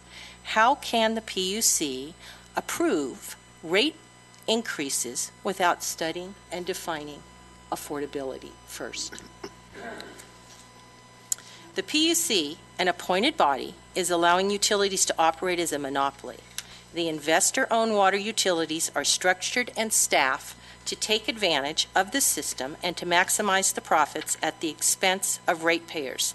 This is all being sanctioned with the PUC's blessings. The 5 PUC commissioners are not voted into office, they are appointed by Governor Brown. Governor Brown also appoints commissioners to the California Resource Board, Water Resource Board, and the California Water Commission. Governor Brown appointed Kamala Harris's Attorney General replacement, Mr. Becerra, when Harris was elected to U.S. Senator. The replacement has stalled the investigation into the former PUC President Peavy's inappropriate relationship with PG&E, SoCal Ed, and San Diego Gas and Electric. PUC is a commission of unelected officials working with a legalized, monopolistic body of utilities that have high-powered attorneys, lobbyists, and manpower, all paid for by the ratepayer, subjected to investor-owned utilities. One thinks of the San Bruno, San Onofre, the recent wildfires, nuclear accidents, gas and electric regulatory problems as the driving reasons for PUC reform. The CPUC regulation of investor-owned water utilities is broken, too. Water rate increases experienced by over 6 million Californians are not sustainable. 20% per year rate increases over the last 4 years. Salaries in California are not increasing at the same rate. Median California family income in 2016 was lower than in 2008. And the numbers are up there. Water is increasingly treated as a luxury item, not a necessity. And to wrap it up, to say what Lauren said in the beginning is that over 6 million Californians are negatively affected by the water utilities decisions the CPUC makes. Affordability is only one of the 4 legs of the state's human right to water legislation passed in 2012. We need our local and state elected officials to get involved and advocate for their constituents and not be influenced by the lobbyists. We need CPUC reform, and it needs to happen now. Thank you. And thank you for listening to all of this. I know it was long.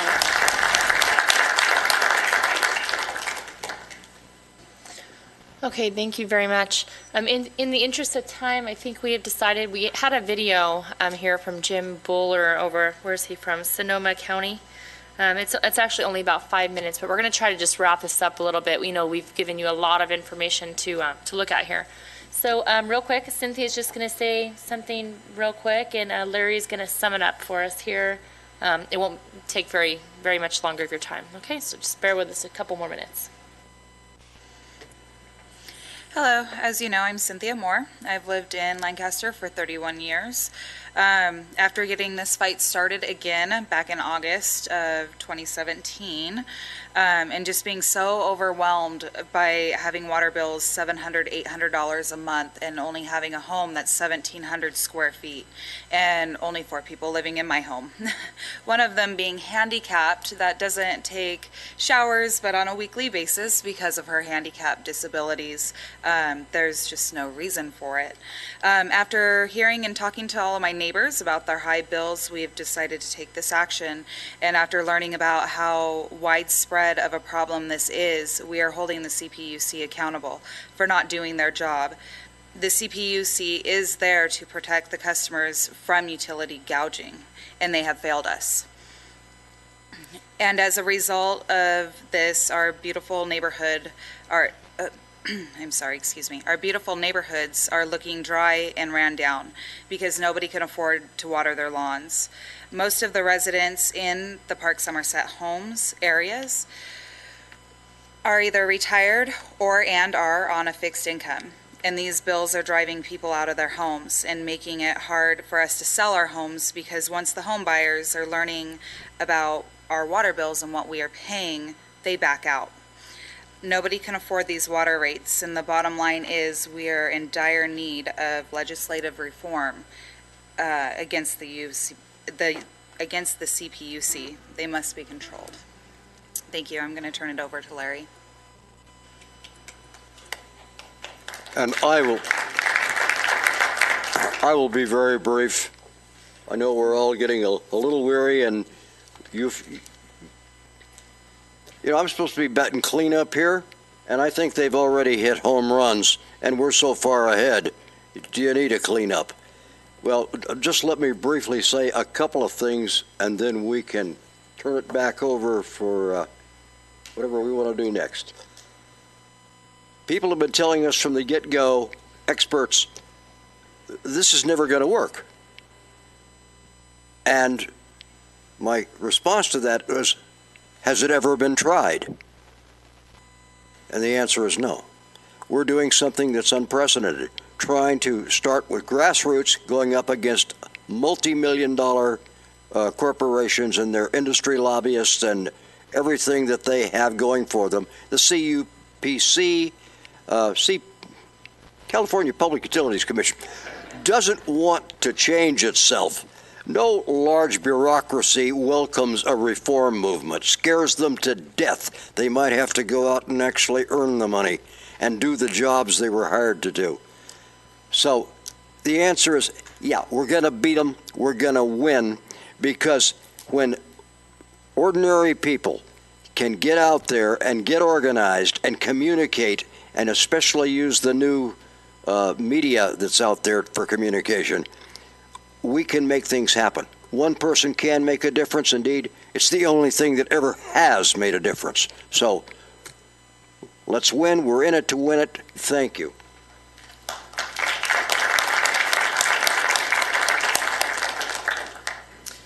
Okay, so I think that pretty much wraps up most of it. I don't know, do we have maybe just a few short minutes to see if anyone wants to say something, maybe a minute or less? Do we have a little bit of time on the clock here, or? Marvin Christ, Vice Mayor, City of Lancaster. We've stood with you guys throughout this entire process. We initiated, our own process about 6 years ago. We went up to the PUC and we structured a agreement with Cal Water at less than 9% over a 3-year period of time. And the ORA eliminated that. So it's not just the PUC, it is the ORA. They eliminated it. We have our attorneys back you. What do you need from the City of Lancaster?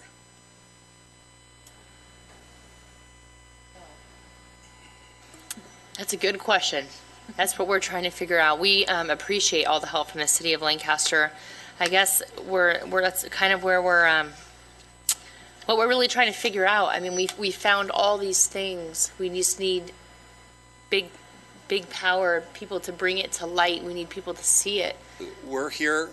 Our attorneys are here. Yep. We've talked with our representatives. Senator Wilk is involved in it.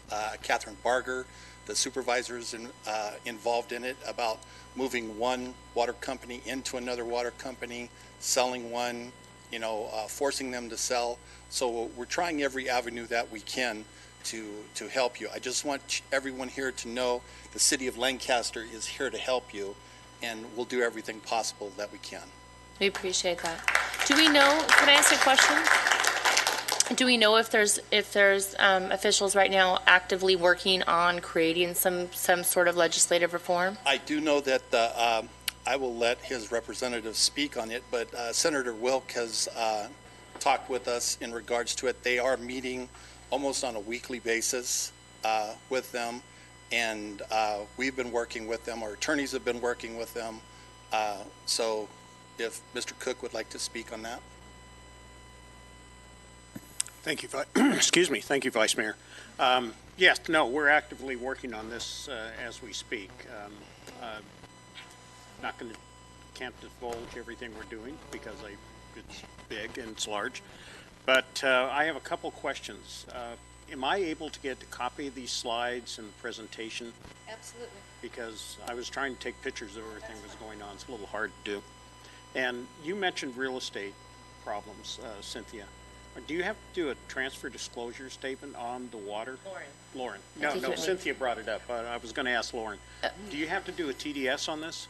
Yes, we do. And now that I'm even more exposed as a real estate broker and living in that area, absolutely, I do have to make sure that I disclose that. I can't be a part of something where I'm going after water companies and the CPUC and then try to sell my house and not say anything. I mean, that just results in gigantic lawsuits, and it's just, I'm stuck now. I'm stuck now until something changes or until someone says, we don't care if your water bill's $1,000, we love it and we'll buy it. Now, That's where I'm at. has the property in the Cal Water issue areas, have you run a report to find out what loss of income or sellability or, Yes, I I'm can trying to get, think of the right word, and I'm sorry, I've been out of real estate for 25 years, but obviously the houses can't sell as well or as much money. What's the well, percentage that's of that? yes and no. And the answer to that is if you have an honest real estate agent and an honest seller that's going to disclose what's going on, as I would, then you're going to have that problem. But I do see properties come up on the MLS, and I do see them in the Cal Water areas and in my area in particular. And I do not see anything really being noted on there about Cal Water. I did see a couple homes where it did say in the notes on the MLS listing, water company, Cal Water, as if that was like their only way of just throwing it in there to maybe cover themselves later, but they didn't Yeah. really want to give more So information than that. That could be more ammunition we can use. So, I mean, if property owners are losing the value in their homes because. Oh, absolutely. Yeah. A lot of people, if they could sell their homes and get out of the water bill, if you're paying $800 more a month for a water bill, we might as well move over somewhere else and spend that $800 on 5 more bedrooms and a, you know, Absolutely. And, I mean, and just- I or was- get I a new was car lender or- as well. So you have to disclose what things are going to cost, which brings down your affordability index. absolutely. So, Well, one more tactic that San Jose Water Company is using is that we now, when people renovate their homes and they have to put in sprinkler systems, they then have to put in a larger meter, which then is a much larger fee. So currently, most of us have a 3/4 inch, and they're increasing it to a 1.5 inch, which will then run about, what, 150? I don't have the number in front of me, but it's about $150 versus $30 in just that service charge alone. so Lauren, if you can put together any information that shows I that, can do that. we would appreciate it. Just more ammunition we can use. Absolutely. Thank you. One question I would have, if you don't mind, I'm sorry, I forgot your name. I'm old. I'm Rick, older than you, so. I think the question for some of us is we know that if legislation is going to be drafted, you're coming up on some due dates. If it doesn't happen this month, it's not going to happen this year, from my understanding. Is that correct? Well, the end of legislation is February 17th.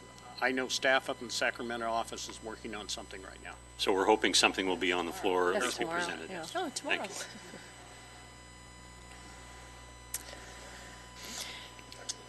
And something we should add, in case you don't know, the PUC has taken on a new model for your water rates. Currently, your ready-to-serve charge, your fixed charge, is indicated to be a 30% charge of the operating cost of the water utilities, and your tiered charges are the variable charges. So it's a 30-70% relationship in that respect. It's now going to a 40-60% relationship. So your bill will be increasing substantially. The general rate case for San Jose Water are 3/4 inch lines have an increase of 53%, and the 1 inch line, which I'm lucky enough to have, not by my choice, is going up, I think it was 73%? 60? Yeah. So I think it was 73 the first year, and then it kind of evened out. But, so those are some big numbers coming in there that you'll be paying for not using a drop of water.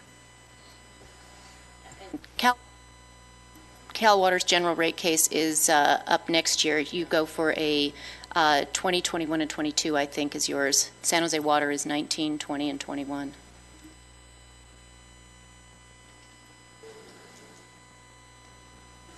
Okay, Mark, if it's okay, there's a gentleman that also traveled here from San Jose. He wanted to say a couple words. Do we have time for that? Maybe a minute, a couple minutes? I think I can help and answer your question. You want to come up to the mic?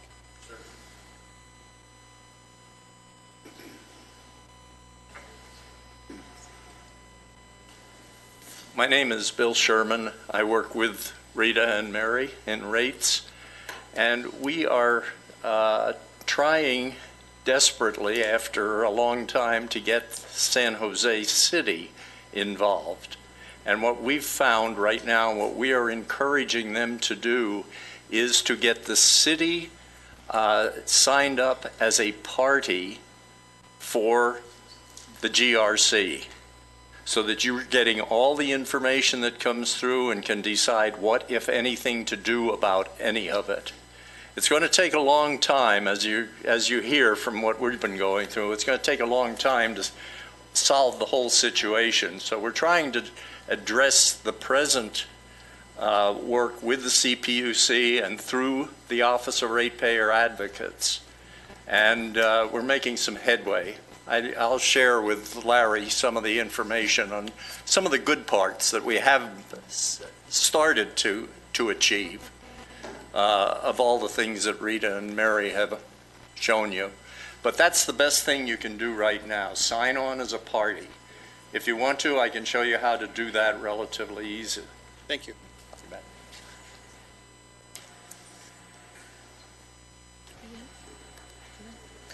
Okay, I think everyone would agree. We've seen a lot of information, and everyone's kind of heard. I think we've all kind of gotten to speak our piece here in a good place.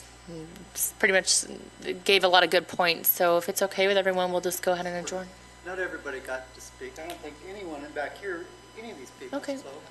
Mark? But I'm just going to Do we have say, a few- my name is Ryan Johnson. I lived off of 70th. I moved 2 years ago, 5 miles down the road. Just 5 miles. Had no idea that I was going to Cal Water. And I'm here to tell you my rate tripled. $1,000 water bills, 2 people on an acre of land. I had to remove probably the section of this room that was full of fruit trees. We had to have them removed. We couldn't afford to water them. It's ridiculous. And I want to remind people, this stuff starts from the top. You have people like Nancy Pelosi saying $1,000 is crumbs. Come pay my water bill. It's $1,000 a month. So start there. Start with your elected officials at the top and come down. That's where it starts. Right? That's what I have to say. Thank you.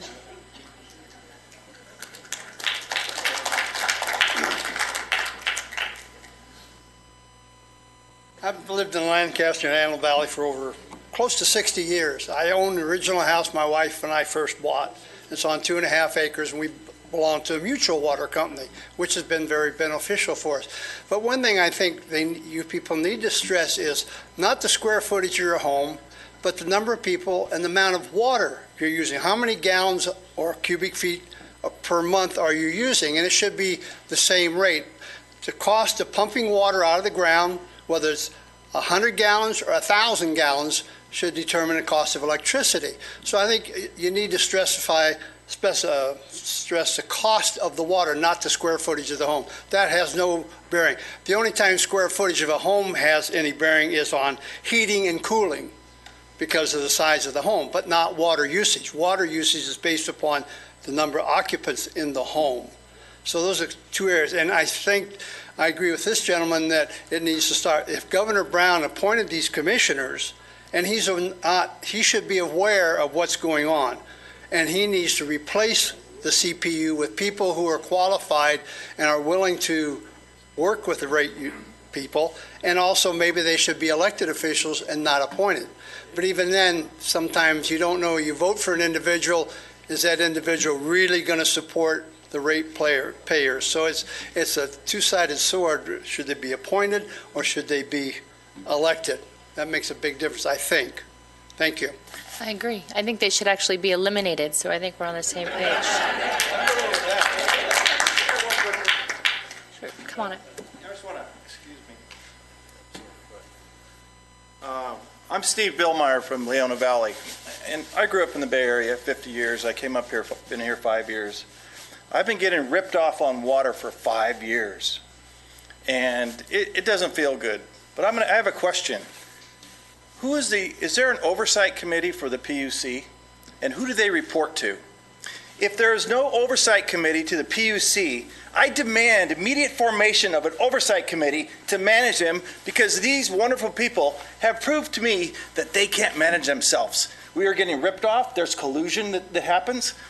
Lawsuits should be filed, but we don't have the money behind us. So I think these people over here to the left, I don't know your names, I'm sorry, but I think you have an obligation to just demand immediate formation, because what I'm seeing is just not right. And it just gets, that's all I have to say. Thank you.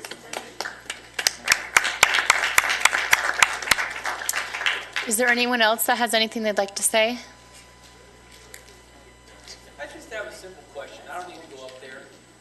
What the gentleman said about the size of your house doesn't matter. I live in Lancaster, right down where in the same neighborhood where you are. I have a 1,200 square foot house. I'm single by myself, and these people are saying I use 15,000 gallons of water a month. That's asking repeatedly, how can you prove this? And they just go by this CCU or whatever they saw. Is there anyone I can bring to my home to look at my meter and explain how this thing works? Because I know I'm not using 15,000 gallons of water a month. There is no way. Yeah, sure. So absolutely, I can answer that. As I stated earlier when I was speaking, I actually did the same thing. I finally just got so fed up with it. I filed a complaint with Cal Water. I also filed a complaint with the CPUC. They tried to, I want to say, scare me into, well, don't change your meter because it might get worse. And I'm like, can't get any worse than $700 a month, so take it out. That would be my suggestion, is for now, file a formal complaint.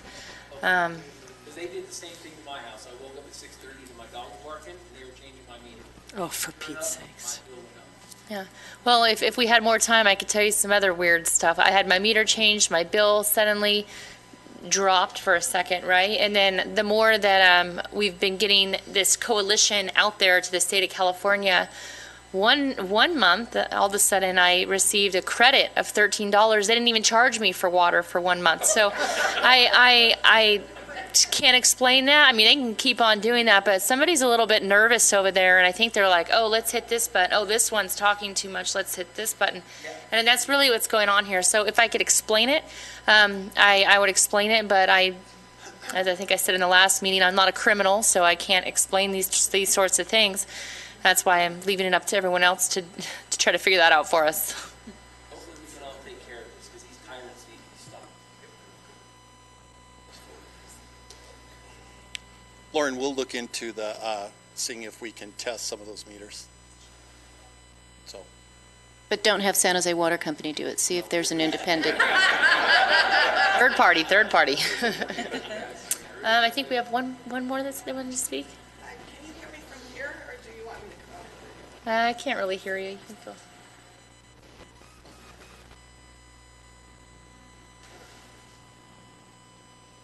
This is difficult for me. I'm a shy person.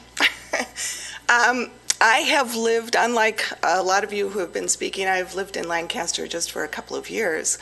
And this is the first place, I was totally shocked to find out about this water situation, because this is the first place I've lived that I haven't received my water from the city.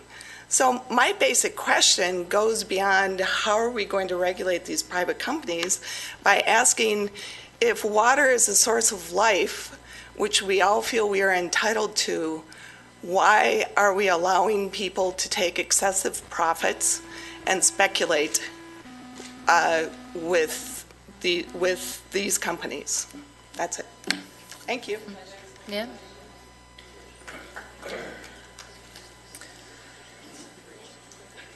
Is that it? Are we good? Okay. One more. There's one other thing, and I don't know, some of you may have seen it or not, but there's a film out right now. It's called Water and Power, A California Heist. It's on Netflix. It was aired on PBS. Was it PBS? Yeah, and it's now on Netflix, but it's definitely worth watching. Water and Power, A California Heist. It really goes into the history of our water. Sorry for taking you. Oh, no, that's okay. One of the things I wanted to point out to everybody is everybody's quick to push, to point the finger at Brown as being the problem. Brown may have appointed the current PUC, but all of those regulations you were talking about that were removed in our water increase that went up in 2009 were under our former governor. So perhaps what y'all need to look at is putting all of those regulations back into play. Exactly. All of those regulations were removed under the former governor. The problem with the current governors is, and those that are in the Senate and representatives, have done nothing to push those regulations back in, because of course we know that current administration, even federally, just loves to remove regulations. And what happens when we remove all those regulations? The for-profits get to go berserk, and they have. They have done exactly that. If I may, we're getting into an area here this coalition has been trying to avoid, and that's delegating blame and playing politics. But everybody's been no. doing that. Let me finish what I'm saying, sir, because one of the problems is everybody's been trying to look at this thing as a local issue. It's going to be solved locally, and we've just spent 2 hours pointing out why it's a state issue. But in terms of which administration, the CPUC is operating as a government of a legislature of its own. Exactly. We just want the legislature to go in there and reform the way they do business, and we're nonpartisan. We don't have an R or a D on anybody's water meter. And we appreciate the fact that there's another issue out there, a bigger issue, which is where's the water going to come from? Is it going to come 1 tunnel, 2 tunnels, no tunnels? If we get involved with that, nothing happens. But if we can convince on a bipartisan basis, a nonpartisan basis, the legislature, Republicans and Democrats, getting the same idea that they're representing their constituents wherever they may be in California, then we've got a shot.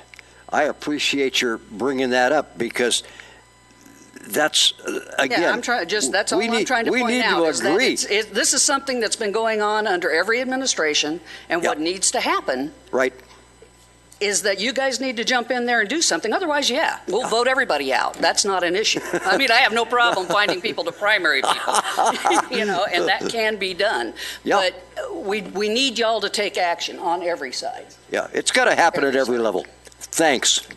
Also, at the last meeting, the attorney for the city was to look into water testing. Was that done?